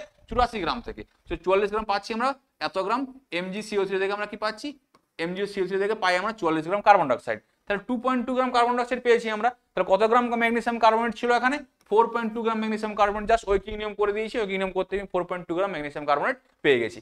এরপর দেখো তাহলে আমার মেন কত ছিল, টোটাল ছিল হচ্ছে 10 গ্রাম, তার মধ্যে 4.2 গ্রাম কি আছে আমার ম্যাগনেসিয়াম কার্বনেট। আর ম্যাগনেসিয়াম অক্সাইড কত থাকবে, তাহলে দেখো আমি জাস্ট বিয়োগ করে দিচ্ছি, 10 - 4.2 করতে আমি কি পেয়ে গেছি, ওই মধ্যে যে ম্যাগনেসিয়াম অক্সাইডের পরিমাণ সেটা বার করতে পেরেছি। আমাকে জিজ্ঞেস করেছে কি মিশ্রণটি শতকরা সংযুক্তি। শতকরা সংযুক্তি নির্ণয় করার ফর্মুলা কি হয়, শতকরা সংযুক্তি নির্ণয় করতে পারি এইভাবে আমরা, যে আমার কত পরিমাণ আছে আর মোট মিশ্রণ কতটা ভাগ করে 100 দ্বারা গুণ করলে আমরা কি পেয়ে যাবো, ও শতকরা সংযুক্তি পেয়ে যাবো। দেখো ম্যাগনেসিয়াম অক্সাইড কত আছে, 5.8 গ্রাম ওজন। দেখো 5.8 × 100/10, 10টা কেন নিয়েছি, কারণ আমরা মোট ওজন 10 গ্রাম, ওই জন্য 5.8 × আর পার্সেন্টেজ বার করার জন্য 100 দ্বারা গুণ করছি। তাহলে 5.8 × 100/100 করলে 58% আছে আমার ম্যাগনেসিয়াম অক্সাইড, আর আছে 42% আছে আমার কত, ম্যাগনেসিয়াম কার্বনেট। অঙ্কটা বেশ ভালো অঙ্ক তোমাদের দিয়েছে আর কি, যে ম্যাগনেসিয়াম কার্বনেটের শতকরা সংযুক্তি নির্ণয় করো। এখানে 4.2, এই যে 4.2 পেয়েছিলাম ওটাই বসিয়েছি, তো এইভাবে আমরা নির্ণয় করতে পারবো। এর পরের অঙ্কটা দেখো কি বলেছে, অথবা অঙ্কটা দেওয়া আছে। অথবা অঙ্কটা কি দিয়েছে, যে 26.4 গ্রাম অ্যামোনিয়াম সালফেটকে অতিরিক্ত কৌষ্টিক সোডা সহ উত্তপ্ত করতে কত গ্রাম অ্যামোনিয়া উৎপন্ন হয়। আমাকে দেখো যখন এরকম টাইপের প্রবলেম দেবে, ফার্স্ট কাজ কি তোমরা জানো, যেখানে কি হয়, প্রথমে আগে রিঅ্যাকশন লিখতে হয়, তারপরে রিঅ্যাকশনটাকে ব্যালেন্স করতে হয়, তারপর সেখান থেকে তার মোল সংখ্যা বা আণবিক ভর, মোল সংখ্যা আণবিক ভর লিখতে হয়, তারপর আমরা কি করি, ঐকিক নিয়ম ব্যবহার করি দিয়ে অঙ্কটা করি। এটা হচ্ছে স্টেপ বাই স্টেপ। তাহলে প্রথমে দেখো কি বলেছে, অ্যামোনিয়াম সালফেটের সঙ্গে কৌষ্টিক সোডার কি বিক্রিয়া হয়, আমরা সেই বিক্রিয়াটা লিখবো। তাহলে দেখো অ্যামোনিয়াম সালফেট NH4 এর সঙ্গে যদি NaOH রিঅ্যাকশন করি আমরা, উৎপন্ন হয় Na2SO4 + 2NH3 + 2H2, এটা আমার বিক্রিয়া, ব্যালেন্স করে আমার লেখা আছে। এরপর কি জানি আমরা এখান থেকে দেখতে পাচ্ছি 132 গ্রাম NH4 থেকে আমরা 34 গ্রাম অ্যামোনিয়া গ্যাস পাই। এর সমীকরণ থেকে আমরা মোল সংখ্যার আণবিক ভরকে ইউজ করে এটা আমরা জানতে পারছি। তারপর আমাকে জিজ্ঞেস করছে কোশ্চেনে কি, যে 26.4 গ্রাম অ্যামোনিয়া দরকার আমার, কি 26.4 গ্রাম অ্যামোনিয়াম সালফেটকে উত্তপ্ত করলে কত গ্রাম অ্যামোনিয়া উৎপন্ন হবে। তাহলে এখানে দেখো 132 গ্রাম থেকে কত পাচ্ছি আমরা, 34 গ্রাম পাচ্ছি, সমীকরণ থেকে এটা জানতে পারলাম। তো এবার আমাকে জিজ্ঞেস করছে 26.4 গ্রাম থেকে কত পাবো আমরা, তাহলে ঐকিক নিয়ম করলে পেয়ে যাবো। তাহলে একে কত পাবো, 26.4 কত পাবো, 26.4 থেকে পাচ্ছি আমরা কত, 6.8 গ্রাম পাচ্ছি। জাস্ট কাটাকাটি করলে চলে আসবে, এখানে 6.8 গ্রাম পাচ্ছি। তারপরে দেখো আমাকে আর জিজ্ঞেস করেছে উৎপন্ন অ্যামোনিয়ার এসটিপিতে আয়তন কত হবে। উৎপন্ন অ্যামোনিয়ার কি জিজ্ঞেস করেছে, এসটিপিতে আয়তন। তাহলে অ্যামোনিয়া তো কত পেয়ে গেলাম আমরা, 6.8 গ্রাম অ্যামোনিয়া পাচ্ছি আমরা। কিন্তু আমাকে জিজ্ঞেস করছে অ্যামোনিয়া উৎপন্ন হয়েছে এসটিপিতে আয়তন কত হবে। আমরা কি জানি, যে কোনো জিনিসের 1 মোল মানে কত হয়, 22.4 লিটার হয় এসটিপিতে আয়তন।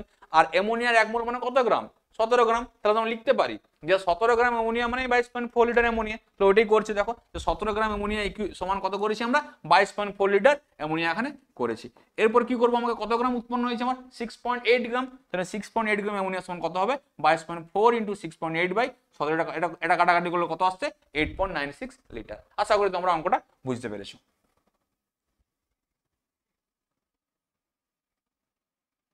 এর পরের প্রবলেম দেখো কি বলেছে, বলছে তাপ প্রবাহ মাত্রা ও তড়িৎ প্রবাহ মাত্রার গাণিতিক রূপটির তুলনা করো। আর তারপরে বলেছে তাপীয় রোধ কাকে বলে তা উল্লেখ করো।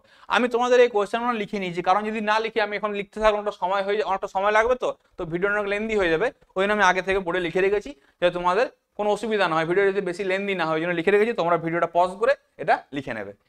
কি বলেছে, তাপ প্রবাহ মাত্রা। তাপ প্রবাহ মাত্রার সমীকরণ কি জানি আমরা, তাপ প্রবাহ মাত্রার সমীকরণ জানি কি হয়, যে কিউ বাই টি সমান θ2 minus θ1 by 1 by k1 into D by এ।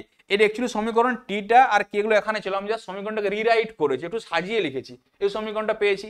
আর এদিকে তড়িৎ প্রবাহ মাত্রার সমীকরণ কি জানি আমরা, ভি সমান আই আর জানি। আর আই মানে কি হয়, আই মানে হচ্ছে কিউ বাই টি। তাহলে কিউ বাই টি সমান আই লিখেছি, আর ভি মানে ভি2 মাইনাস ভি1, আর আর মানে হচ্ছে রো ইন্টু এল বাই এ। তাহলে এই সমীকরণটাকে এইভাবে আমরা রিরাইট করে লিখেছি। এখানে দেখো এই দুটো সমীকরণ দেখতে একই প্রকৃতির মনে হচ্ছে না, এখানে কিউ বাই টি, এখানে কিউ বাই টি, এখানে θ2 মাইনাস θ1, এখানে ভি2 মাইনাস ভি1, এখানে দেখো rho into L by A, এখানে আছে কি 1 by K into D by A. এখানে ডি মানে ডিস্টেন্স প্রকাশ করে, এখানে এল মানে কি প্রকাশ করে, ওই ডিস্টেন্সেও প্রকাশ করে থাকে। এবার এখানে দেখো এই যে গোটা জিনিসটা আছে, এই যে 1 by K into D by A, এটাকে আমরা কি বলছি, তাপীয় রোধ বলছি। আর এখানে রো ইন্টু এল বাই এটাকে কি বলছি আমরা, এটাকে তড়িৎ রোধ বলছি। আর এখানে দেখো রো এটা হয়, এটাকে কি বলি আমরা, তড়িৎ রোধাঙ্ক। আর এখানে যেটা 1 বাই কে, এটাকে বলি আমরা হচ্ছে তাপীয় রোধাঙ্ক। তাহলে এই সমীকরণের গাণিতিক রূপ হচ্ছে এটা, এই গাণিতিক রূপকে তুলনা করলে আমরা এই দুটো জিনিস দেখতে পাই। তারপরে দেখো তার পরের পার্ট কি ছিল, তাপীয় রোধ। কি বলেছে আমাকে, যে তাপীয় রোধ জিনিসটা কি। এমনি রোধ মানে কি জানি, আটকানো জানি। তা তাপীয় রোধ মানে কি হবে, যে ধর্মের জন্য কি হয়, কোনো তাপ পরিবাহী, যে কি হয়, তাপ পরিবাহী উপাদানের মধ্যে দিয়ে আমরা যে কি করি, তাপ প্রবাহকে বাধা দিই। তাপ পরিবাহী উপাদানের মধ্যে কি করছি আমরা, তাপ প্রবাহকে বাধা দেওয়াকে কি বলছি আমরা, তাপীয় রোধ বলছি। তাহলে মনে রাখবে এখানে কি, যে ধর্মের জন্য কোনো তাপ পরিবাহী উপাদানের মধ্য দিয়ে যে তাপ প্রবাহকে বাধা দেয়, তাকে আমরা তাপীয় রোধ বলে থাকি। তারপরে দেখো তারপরের কোশ্চেন কি আছে, তারপর অথবা একটা কোশ্চেন আছে। এই দেখো কোশ্চেন আমি এখন লিখে রেখেছি তোমাদের জন্য আগে থেকে। তোমরা অবশ্যই, তোমাদের জন্য এত খাটছি, তোমরা অবশ্যই চ্যানেলটাকে সাবস্ক্রাইব করবে। আর আমার যে ভিডিও ভালো লেগে থাকে, ভিডিওটা বন্ধুদের মধ্যে শেয়ার করবে। আর ভিডিওতে অবশ্যই কমেন্ট করবে ভিডিওটা কেমন লাগলো, আর অবশ্যই ভিডিওটা লাইক করবে। অবশ্যই কিন্তু তোমাদের বন্ধুদের মধ্যে শেয়ার করবে, এবং চ্যানেলটাকে অবশ্যই কিন্তু তোমরা সাবস্ক্রাইব করবে। Please subscribe. দেখো কি বলেছে, বলে তাপ পরিবহন ও তড়িৎ পরিবহনের মধ্যে দুটি সাদৃশ্য উল্লেখ করো। আমাকে কি জিজ্ঞেস করেছে, সাদৃশ্য মানে একই ভাব কি, একই কি জিনিসগুলো কি আছে। দেখো তাপ পরিবহন আর তড়িৎ পরিবহন কি হয়, তাপ পরিবহনে কি হয়, দৈর্ঘ্য সমানুপাতিক হয়ে থাকে, তড়িৎ পরিবহনের দৈর্ঘ্য সমানুপাতিক হয়ে থাকে। দুজনের দৈর্ঘ্য যদি বাড়াই আমি, কি হয়, দৈর্ঘ্যের মান। এরপর কি দেখি আমরা, এরপর দেখি প্রস্থচ্ছেদের ব্যস্তানুপাতিক। কি হয়, যে প্রস্থচ্ছেদ থাকে, প্রস্থচ্ছেদের কি হয়, এর ব্যস্তানুপাতিক হয়ে থাকে। তারপর দেখো উচ্চ তাপমাত্রা থেকে কি হয়, নিম্ন তাপমাত্রা যায়, এটা উচ্চ বিভব থেকে নিম্ন বিভবের দিকে যায়। আর একটা দেখো কোশ্চেন রয়ে গেছে এখানে। কোশ্চেনটি কি বলেছে, যে উচ্চ তাপ পরিবাহিত বিশিষ্ট একটি অধাতুর নাম লিখো। উচ্চ তাপ পরিবাহিত বিশিষ্ট, তাপ পরিবাহিত বেশি করে এবং অধাতু বলেছে। এমনিতে কি জানি, যে ধাতু হয় তারা তাপ পরিবহন করে থাকে। বলছে ধাতুটা কি অধাতু হবে, কিন্তু সে তাপ পরিবহন করবে এবং সেটা বেশি পরিমাণে করে থাকবে। এটা মনে রাখবে কি হয়, এটা হচ্ছে গ্রাফাইট। গ্রাফাইট কি হয়, গ্রাফাইট একটি অধাতু, কিন্তু সে কি করে, সে যে তাপ পরিবহন বেশি পরিমাণে করে থাকে। তারপরে দেখো 4.4 কি বলেছে, যে একটি কাঁচের স্ল্যাবের মধ্য দিয়ে আলোর প্রতিসরণে আলোক রশ্মির পার্শ্ব সরণের পরিমাণ কিসের উপর নির্ভর করে। আর অথবা দেখো এই যে দুটো কোয়েশ্চেন আছে না, এই দুটো কোয়েশ্চেন তোমাদের বইয়ে আলোতে হুবাহু দেওয়া আছে, দেখবে তোমরা এখান থেকে ইজিলি করতে পারবে এই দুটো কোয়েশ্চেন। আর যদি করতে না পারো আমাকে অবশ্যই কমেন্ট বক্সে জানাবে, তাহলে পরের ভিডিও থেকে আমি তোমাদের জন্য প্রতিটা কোয়েশ্চেনই করে দেবো। তোমরা কিন্তু যদি আশা করি করতে পারবে এগুলো, এই দুটো কোয়েশ্চেন তোমাদের বই ওখানে দেওয়া আছে, তোমরা ইজিলি ভাবে দেখতে পাবে, বইটা খুঁজলেই পেয়ে যাবে। তারপরে দেখো এই কোশ্চেনটা সেম, আবার দেখো যে এই কোশ্চেনটা দেওয়া আছে, এই কোশ্চেনটা তো ও যে একটি আলোক রশ্মি প্রিজমের মধ্যে দিয়ে যায়, দেখা হচ্ছে চতুর্কোণের পরিমাপ ডেল্টা সমান I2 minus IA, I2 minus I2 plus I minus A, এই চিহ্নগুলো দিয়ে ছবি এঁকে করে করতে আছে প্রবলেমটা। ওই এই প্রমাণটা তোমরা কিন্তু অবশ্যই করতে পারবে, বই হুবহু দেওয়া আছে, তোমরা কিন্তু প্রমাণটা করে নিতে পারবে। আর এখনো বড় হবে, ভিডিও লেন্দি হয়ে যাবে, ওই জন্য আমি আর এখানে করিনি। এরপর দেখো কিটা বলেছে, বলছে 6 ওহম রোধের ধাতব তারকে টানা হলো যাতে তার দৈর্ঘ্য প্রাথমিক দৈর্ঘ্যের দ্বিগুণ হয়, অন্তিম রোধ কত হবে? কোশ্চেনটা দিয়েছে এরকম যে আমার একটি তার ছিল, সেই তারের কি হয়েছে, ধাতব তারকে আমরা টেনে কি করেছি, দৈর্ঘ্যকে প্রাথমিক দৈর্ঘ্যের দ্বিগুণ করে দিয়েছি, বলছে রোধটা কত হবে। আমরা এমনিতে কি জানি যে কি হয়, আর সমান রো ইন্টু এল বাই এ, এটা হচ্ছে আমার সমীকরণ। এবার আমার কি ছিল, যেহেতু তারটা একই আছে তাহলে রোধাঙ্ক তো একই থাকবে, তাহলে এখন রোধাঙ্কের মান সেম থাকবে, আমার আর ওয়ান সমান কি হবে, এল ওয়ান ইন্টু এ ওয়ান। এখানে কিন্তু দেখো তারটাকে টেনে দৈর্ঘ্যে বাড়িয়েছে, কিন্তু বলে দেয়নি যে প্রস্থচ্ছেদ ঠিক আছে বলে। তো তারটাকে একটা তারকে যদি টেনে দৈর্ঘ্যে বাড়াই আমি কি হবে, ওর প্রস্থচ্ছেদের তো পরিবর্তন হবে। এখানে যদি বলে দিত প্রস্থচ্ছেদ স্থির আছে, তখন আমি এ ওয়ান লিখতাম না, তখন আমি কিন্তু এই হিসাবেই লিখতাম। সিমিলারলি তারটাকে যদি টেনে বাড়ানোর পরে যে রোধটা হবে, সে রোধটাকে আমরা কি বলছি, R2, R2 সমান কি হবে, rho into L2 by A2, এটা হবে। এরপর দেখো আমার আগে কত ছিল, আগে রোধটা কত ছিল, যখন প্রথমে ছিল তখন রোধ কত বলে দিয়েছে ওরা, রোধ বলে দিয়েছে 6 ওহম, প্রথমে রোধ ছিল আমার 6 ওহম। তারপরে বলেছে কি ওর দৈর্ঘ্য কত ছিল, প্রথমে যে দৈর্ঘ্য ছিল প্রথম দৈর্ঘ্য দ্বিগুণ করেছে, মানে L1 এর মান যদি কি হয়, L1 এর মান x হলে, তারপরে এখানে আমাকে এখানে জিজ্ঞেস করেছে R2 সমান কত হবে, তাহলে L2 সমান কত হবে আমার, L2 সমান হবে দ্বিগুণ করেছে, মানে L2 সমান কত হবে, L2 সমান হবে আমার 2x। আর এখানে দেখো আমি যদি কোনো জিনিসকে, বা ধরো এই পেনটাকে আমি যদি টেনে দ্বিগুণ করি, তাহলে এর প্রস্থচ্ছেদটি কি হবে, এর প্রস্থচ্ছেদ হাফ হয়ে যাবে। তাহলে এখানে যদি আমার কি ছিল, তুমি ধরো এখানে a1 সমান যদি y ছিল, তাহলে এখানে দ্বিগুণ করার সঙ্গে সঙ্গে a2 সমান কি হবে, a2 সমান হয়ে যাবে y/2 হয়ে যাবে। কারণ যেহেতু আমার পরিমাণটা ঠিক আছে না, তো দৈর্ঘ্যটা আমি দ্বিগুণ করার সঙ্গে সঙ্গে কি হবে, আমার প্রস্থচ্ছেদটি কি হয়ে যাবে, অর্ধেক হয়ে যাবে। এবার তুমি সমীকরণটা বসাও, তাহলে আমি যদি কি করি, R1/R2, R1/R2 করলে কি হবে, রোগুলো কেটে যাবে, তো সমান কি থাকবে, L1 into A2 by L2 into A1। এখানে কি হবে, L1 এর মান কত, L1 এর মান জানি আমার হচ্ছে x গুণিত y/2 ইন্টু 2x, কত আছে এটা, 2x ইন্টু y সমান কত আসবে, x কেটে যাবে, y কেটে যাবে, সমান আসবে 1/4। তাহলে R1/R2 সমান আসছে 1/4। R1 এর মান কত বলে দিয়েছে, 6 ওহম, তাহলে কত আসবে এখানে, R2 সমান হবে যে R1 ইন্টু 4 মান হচ্ছে 6 ইন্টু 4 সমান হচ্ছে 24 ওহম। এখানে কিন্তু আমাদেরকে বারবার বলছে অঙ্কটাতে কিন্তু তোমাদেরকে বলে দেয়নি যে প্রস্থচ্ছেদ আমার একই আছে। যদি বলতো প্রস্থচ্ছেদ একই অবস্থায় আছে এবং তারপরে আমরা দৈর্ঘ্যকে চেঞ্জ করেছি, তখন কিন্তু আমি এ আর A1টাকে দুটো A1 আর A2 সমান লিখতাম আমি, কিন্তু এখানে যেহেতু বলে দেয়নি তাই A1 এবং A2 মান কি হবে, আলাদা হবে। তারপরের ম্যাথ দেখো, তারপরের ম্যাথ কি বলেছে, তারপরের ম্যাথ বলেছে একটি 12 ভোল্ট টাংস্টেন ফিলামেন্ট ল্যাম্পকে 12 ভোল্ট বিভব প্রভেদ পার্থক্যের উৎসের সঙ্গে যুক্ত করা হয়েছে।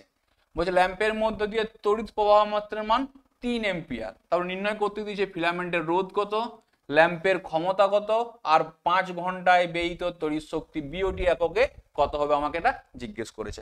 তাহলে দেখো প্রথমে ম্যাথ প্রবলেমটা দিয়েছে, প্রথমে কি বলে দিয়েছে আমাকে, যে বলে দিয়েছে বিভব প্রভেদ মানে ভি সমান কত বলে দিয়েছে, ভি সমান বলেছে 12 ভোল্ট।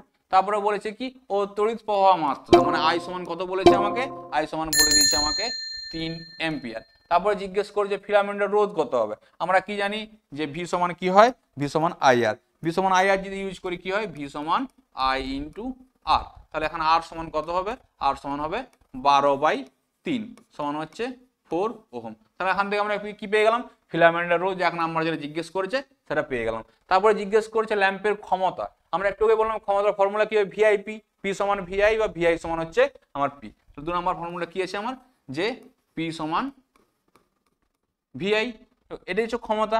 ভি এর মান কত, ভি এর মান দেখো 12 ভোল্ট, তাহলে 12 ইন্টু আই এর মান কত, আই এর মান হচ্ছে 3, তাহলে 3 12 36 ওয়াট হচ্ছে কি আমার ক্ষমতা পি। তারপরে জিজ্ঞেস করছে 5 ঘন্টায় ব্যয়িত তড়িৎ শক্তি। ব্যয়িত তড়িৎ শক্তির ফর্মুলা কি করে নির্ণয় করি আমরা, যে তড়িৎ শক্তি ব্যয়িত তড়িৎ শক্তি সমান কি হবে আমার, যে তড়িৎ শক্তি আছে, তড়িৎ শক্তি সমান কি হবে সেটা আবার জিজ্ঞেস করছে কি এককে, বিওটি একক আমাকে জিজ্ঞেস করছে। তাহলে তড়িৎ শক্তি সমান কত হবে, কত ঘন্টা, 36 ঘন্টা।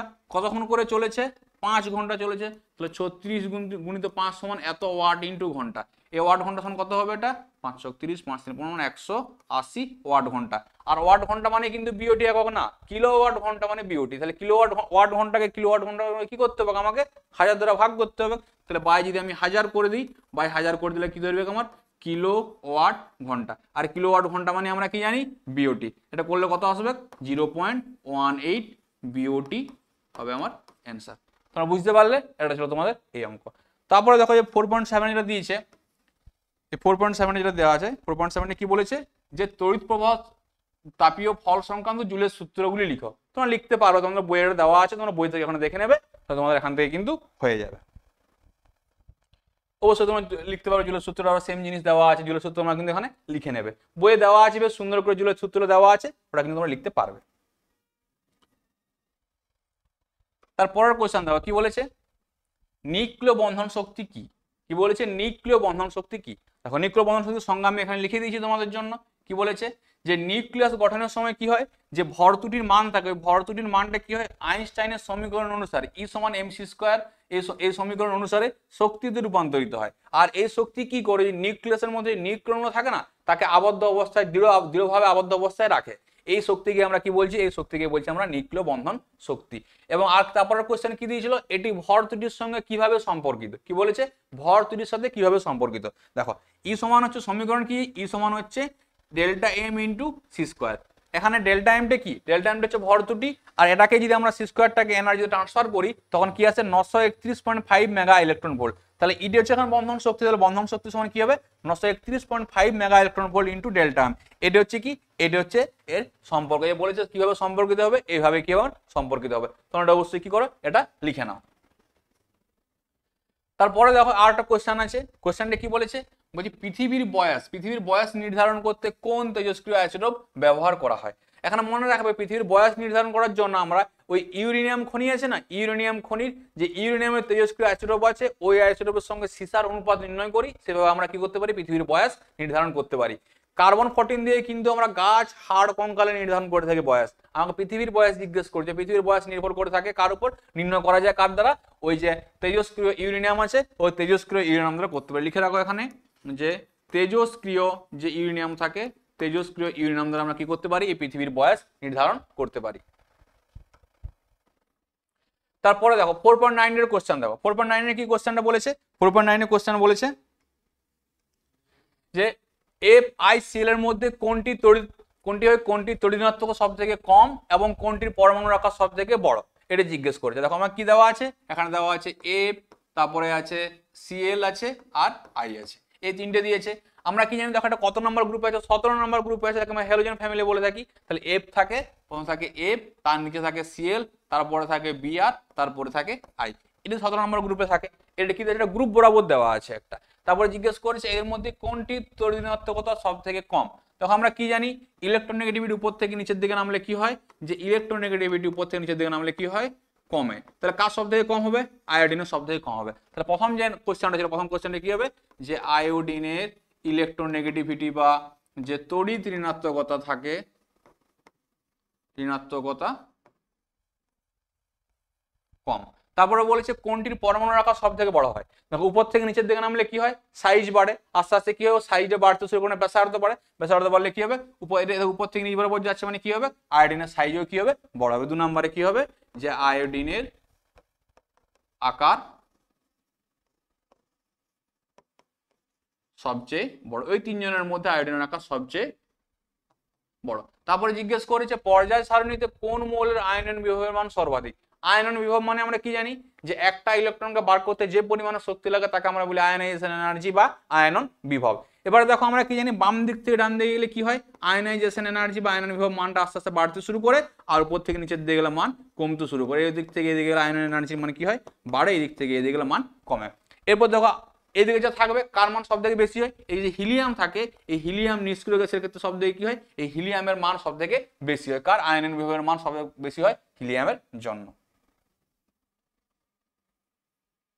তারপরের কোশ্চেন দেখো, তারপরের কোশ্চেনে কি বলেছে এখানে, যে এক্স ওয়াই জেড এই মৌলগুলির পারমাণবিক সংখ্যা দিয়ে দিয়েছে 8, 10, 11। তো তোমাকে যখন পারমাণবিক সংখ্যা দিয়ে দিয়েছে কি করে করবে, যে এক্স হচ্ছে কত, এক্স হচ্ছে 8, ওয়াই হচ্ছে 10 আর জেড হচ্ছে কত 11।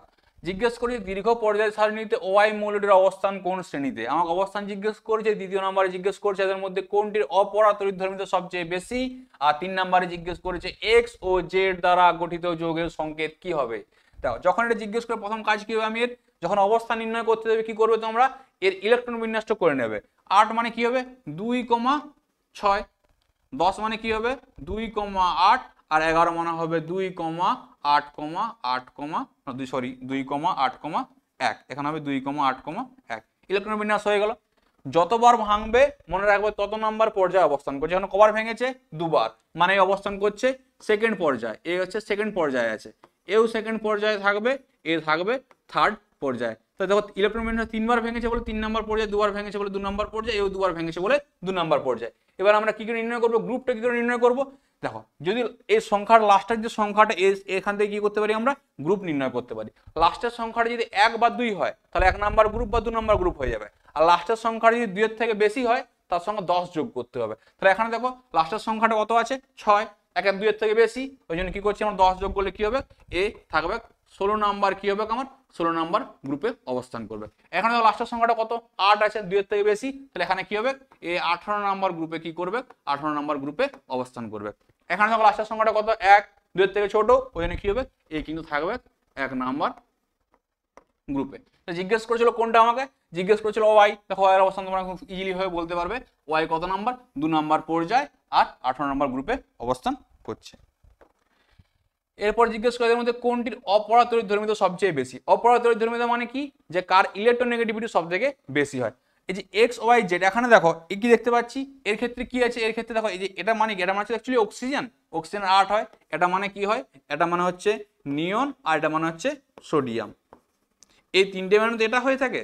তাহলে এক্স এর ক্ষেত্রে দেখো, এক্স এর ক্ষেত্রে কি হয় আমরা কি জানি, বাম দিক থেকে ডান দিকে গেলে ইলেকট্রোনেগেটিভিটি বাড়ে, উপর থেকে নিচের দিকে গেলে কমে। তাহলে কি হবে এখানে দেখো সব জায়গায় প্রথমে কি আছে, 1 নাম্বার, এ আছে কি 1 নাম্বার গ্রুপে, এ আছে 18 নাম্বার, এ আছে 16 নাম্বার। তাহলে কি হবে এই যে এক্স থাকে এর ক্ষেত্রে কি হবে, এর ক্ষেত্রে এই এক্স পরমাণুর যে আছে, যে এক্স পরমাণুর ইলেকট্রোনেগেটিভিটি বা তড়িৎ অপরাতড়িৎ ধর্মিতা কি হয়, অপরাতড়িৎ ধর্মিতা সবচেয়ে বেশি হয়। তারপরে বলেছে দেখো এক্স ও জেড দ্বারা গঠিত যৌগের সংকেত কি হবে, এক্স ও জেড দ্বারা গঠিত যৌগের সংকেত কি হবে। এটার জন্য তোমরা কি করবে, ক্রিস ক্রস নিয়ম ইউজ করবে, criss cross rule. Criss cross রুলটা কি, দেখো এই রুলটা বলেছে এরকম, কি করবে এক্স আর জেড, তাহলে আছে এখানে, এখানে কি লিখবে, এখানে লিখবে এক্স আর এখানে লিখবে জেড।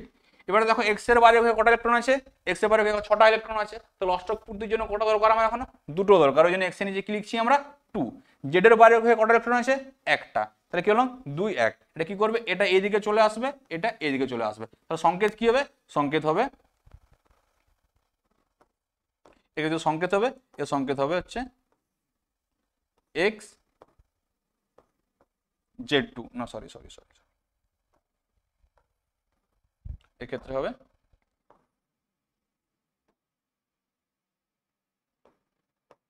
Z2 x। আমরা এইভাবে কি লিখবো, সংকেত লিখবো, কি লিখবো আমরা Z2 x, কারণ যার ইলেকট্রোনেগেটিভিটি বেশি হয় তাকে সবসময় আমরা আগে লিখি। দেখো এখানে কি জেড এর যেহেতু কি, যেহেতু যার ইলেকট্রোনেগেটিভিটি কম হয় তাকে আমরা আগে লিখি, যার ইলেকট্রোনেগেটিভিটি বেশি হয় তাকে আমরা পরে লিখি। ওই দেখো Z2x, এখানে জেড কটা হবে, জেড এর মান হবে 2, এর মান হবে 1, ওই জন্য কি হয়েছে Z2x, এর হচ্ছে সংকেত। মানে আসলে তৈরি হবে কি আমার Na2O, এই যোগটা তৈরি হবে কি হবে Na2O। দেখো কারণ এখানে জেড মানে তো সোডিয়াম আর হচ্ছে এক্স মানে তো অক্সিজেন, তাহলে Na2O বা Z2O। তোমরা কিন্তু এইগুলো লিখবে না, তোমাকে যেহেতু এক্স ওয়াই জেড এর আকার দিয়েছে তাই তোমাকে সবসময় এইগুলো লিখতে হবে, এগুলো কিন্তু লেখা চলবে না।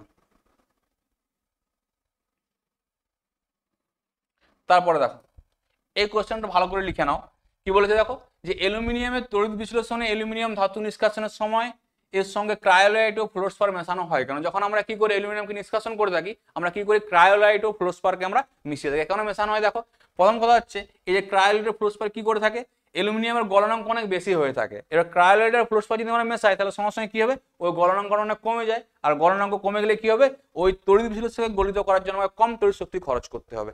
এই যে একটা বড় বেনিফিট আছে। আর কি বেনিফিট আছে, এই যে ক্রায়োলাইটের ফ্লোরস্পর এরা কিন্তু দ্রাবক হিসেবে ব্যবহার হয়, কি হিসাবে? দ্রাবক হিসেবে ব্যবহার হয়, দ্রাবক হিসেবে কাজ করে। আরটা কি হয়, এরা দুজন এই ক্রায়োলাইটের ফ্লোরস্পর এরা কিন্তু কি হয়, ওই দ্রবণের মধ্যে আয়নিত অবস্থায় থাকে। আর যদি দ্রবণের মধ্যে যদি আয়নিত অবস্থায় থাকে তাহলে কি হবে, আমি যদি তড়িৎ বিশ্লেষণ করছি তাহলে কি হবে, আমার ওখানে তড়িৎ পরিবহনের সুবিধা হবে। ওই জন্য কি এই দুটো সুবিধা আসে কার জন্য, এই ক্রায়োলাইটের ফ্লোরস্পর ব্যবহার করলে এই দুটো সুবিধা আমরা পাই কার ক্ষেত্রে, অ্যালুমিনিয়ামের তড়িৎ বিশ্লেষণ করার সময়। তারপরের কোশ্চেন দেখো কি বলেছে, বলছে এক্ষেত্রে অ্যানোডের ক্ষয় হয় কেন, অ্যানোডটা কেন ক্ষয় হয়। এই যে এখানে এই যখন তড়িৎ বিশ্লেষণ করে থাকি না আমরা অ্যানোড হিসেবে কি ব্যবহার করে থাকি, মনে রাখবে আমরা অ্যানোড হিসেবে ব্যবহার করে থাকি হচ্ছে গ্রাফাইট। এই গ্রাফাইট দণ্ডকে ব্যবহার করা হয়। এবার গ্রাফাইট দণ্ড থেকে কি হয়, কার্বন ডাইঅক্সাইড আর কার্বন মনোক্সাইড CO এই দুটো গ্যাস বেরিয়ে যায়। এই দুটো গ্যাস বেরিয়ে গেলে কি হবে, ওখান থেকে কার্বনটা আস্তে আস্তে কি হচ্ছে, কার্বনটা আস্তে আস্তে বেরিয়ে যাচ্ছে। ওই জন্য কি হয়, ওই গ্রাফাইট দণ্ডটা ক্ষয় হয়, ক্ষয় হয়ে করে কার্বন ডাইঅক্সাইড আর তোমার CO গ্যাস বার, ওই জন্য কি হয়, ওই জন্য দণ্ডটি ক্ষয় হয়ে যায়। তোমরা এটা লিখে নাও।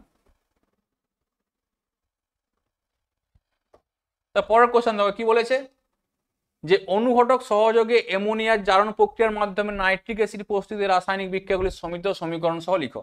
মানে আমরা কি করছি, অ্যামোনিয়া থেকে নাইট্রিক অ্যাসিডের সমীকরণ, এটা তোমাদের দেওয়া আছে, তবু আমি স্টেপগুলো লিখে দিয়েছি। First step, second step, third step. First স্টেপে কি করা হয়, অ্যামোনিয়ার সঙ্গে অক্সিজেনের বিক্রিয়া করে কার প্রেজেন্সে, প্লাটিনাম ও রোডিয়াম তার জেলের উপস্থিতিতে আমরা যদি কি করি, এই 5 থেকে 7 ATM চাপে এবং 700 থেকে 800 ডিগ্রি সেন্টিগ্রেড তাপমাত্রার উপরে যদি আমরা এই দুটো গ্যাসকে চালনা করি, তখন আমরা কি হয়, এখানে NO আর জল উৎপন্ন, তার সঙ্গে কি উৎপন্ন হয়, তাপ উৎপন্ন হয়। এই যে NO উৎপন্ন হয়েছে সেকেন্ড স্টেপে কি হয়, এই NO কে অক্সিজেনের সাথে বিক্রিয়া করে, অক্সিজেনের সঙ্গে বিক্রিয়া করে কি হয়, NO উৎপন্ন হয়, নাইট্রোজেন ডাইঅক্সাইড উৎপন্ন হয়।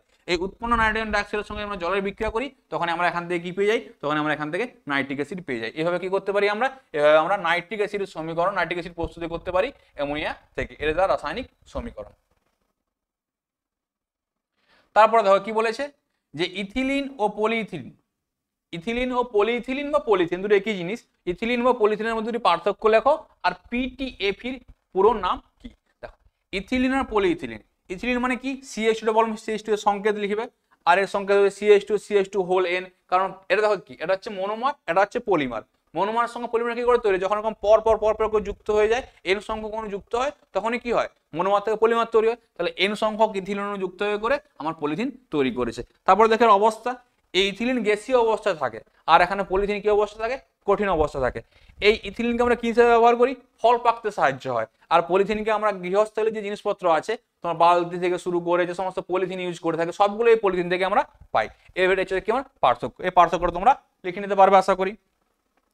এরপর দেখো এই PTFE এর পুরো নাম কি, এর পুরো নাম হচ্ছে পলিটেট্রাফ্লোরোইথিলিন, এর পুরো নাম হচ্ছে পলিটেট্রাফ্লোরোইথিলিন, এটা হচ্ছে PTEFE ফুল ফর্ম। তারপরে দেখো লাস্ট কোশ্চেন, আমাদের লাস্ট কোশ্চেন কি বলেছে, ABC কে শনাক্ত করতে দিয়েছে, কি করতে দিয়েছে, ABC কে শনাক্ত করতে দিয়েছে। তার প্রথম যোগটা কি নিয়ে শুরু হয়েছিল, আমার শুরু হয়েছিল CH3 CH2OH, এই যৌগটা নিয়ে শুরু হয়েছে। এখানে কি করেছি আমি, এখানে গাঢ় সালফিউরিক অ্যাসিড আর তার সাথে 170 থেকে 180 ডিগ্রি সেন্টিগ্রেড হিট দিই। এটা হিট দিলে কি হয়, এখান থেকে জল বেরিয়ে যায়। জলটা কোনখান থেকে বেরোবে, এই OH আর পাশের কার্বন থেকে একটা H বেরিয়ে যায়, H বেরিয়ে তৈরি করে কি আমার CH2 ডবল বন্ড CH2 তৈরি করে। এটাকে কি বলছি, এটাই আমার তৈরি হয়ে গেল A। তারপরে কি করেছে, এর সাথে দিয়েছি একবার কি, আমি এর সাথে দিয়েছি Br2/CCl4। একটু আগে তোমরা দেখলে না যে অ্যাসিটিলিনে Br2/CCl4 দিলে কি হচ্ছিল, দু অণু বিয়ার, কারণ তখন তিনটে বন্ড ছিল, তিনটে বন্ড থাকার কারণে দুটো বিয়ার যোগ হয়েছিল। এখানে তোমার ডবল বন্ড আছে, জন্য কি হবে, একটা বিয়ার যোগ হবে, মানে Br2 যোগ হয়ে করে কি হবে, এই কার্বনে বিয়ার এবং এই কার্বনে বিয়ার তৈরি হলে কি তৈরি হবে আমার CH2 সিঙ্গেল বন্ড CH2, আর এখানে কি হবে একটা বিয়ার, আর এখানে তৈরি হবে আমার বিয়ার, এই যোগটা তৈরি হবে, এটা তাহলে কি হবে, এটা তৈরি হচ্ছে আমার B, তাহলে AB হয়ে গেল। তারপরে কি দিয়েছি, এখানে দিয়েছি আমি নিকেল অনুঘটক, অ্যাকচুয়ালি এখানে নিকেল অবলিক হাইড্রোজেন, নিকেল অনুঘটক অবলিক হাইড্রোজেন ব্যবহার করতে হয়, এখানে হাইড্রোজেনটা দেয়নি। এখানে কি হবে, নিকেল অনুঘটকের সঙ্গে কি হবে, এখানে হাইড্রোজেন নিচে দেওয়া আছে, দেখো হাইড্রোজেন নিচে দেওয়া আছে। এই হাইড্রোজেন যদি ব্যবহার করা হয়, হাইড্রোজেন ব্যবহার করলে কি হয়, এখান থেকে আমি যদি হাইড্রোজেন ব্যবহার করি, তাহলে হাইড্রোজেন কি হাইড্রোজেন এখানে যোগ হয়ে, যোগ হয়ে কি তৈরি হবে আমার CH3 সিঙ্গেল বন্ড CH3। তাহলে এটা হলো A, B আর C, এই তিনটে জিনিস আমার উৎপন্ন হয়। তাহলে তোমাদের শনাক্তকরণ এখানে ABC শনাক্তকরণ হয়ে গেছে। এটা ছিল কি আমার, এটা ছিল যে তোমাদের WB টেস্ট পেপারের সেকেন্ড যে সেটটা ছিল, সেই সেকেন্ড সেটটা এখানে কমপ্লিট হলো। তো তোমরা সব আশা করি বুঝতে পেরেছো। যদি কোনো বুঝতে অসুবিধা হয় অবশ্যই ভিডিওতে কমেন্ট করবে এবং ভিডিওটা লাইক করবে, বন্ধুদের মধ্যে শেয়ার করবে, আমাদের চ্যানেলটাকে অবশ্যই সাবস্ক্রাইব করবে। আর ভিডিওটা কেমন হলো অবশ্যই আমাকে কমেন্টে জানাও যে ভিডিওটা কেমন লাগলো। আর তোমাদের জন্য অবশ্যই এই ডাব্লিউবিটি এর সঙ্গে সঙ্গে আমরা এবিটি টেস্ট পেপারও কিন্তু এই ফিজিক্যাল সায়েন্সের যে সলিউশন আছে আমরা এই সলিউশন কিন্তু আনতে শুরু করব। তো দেখা হচ্ছে আমাদের পরের ভিডিওতে। বাই।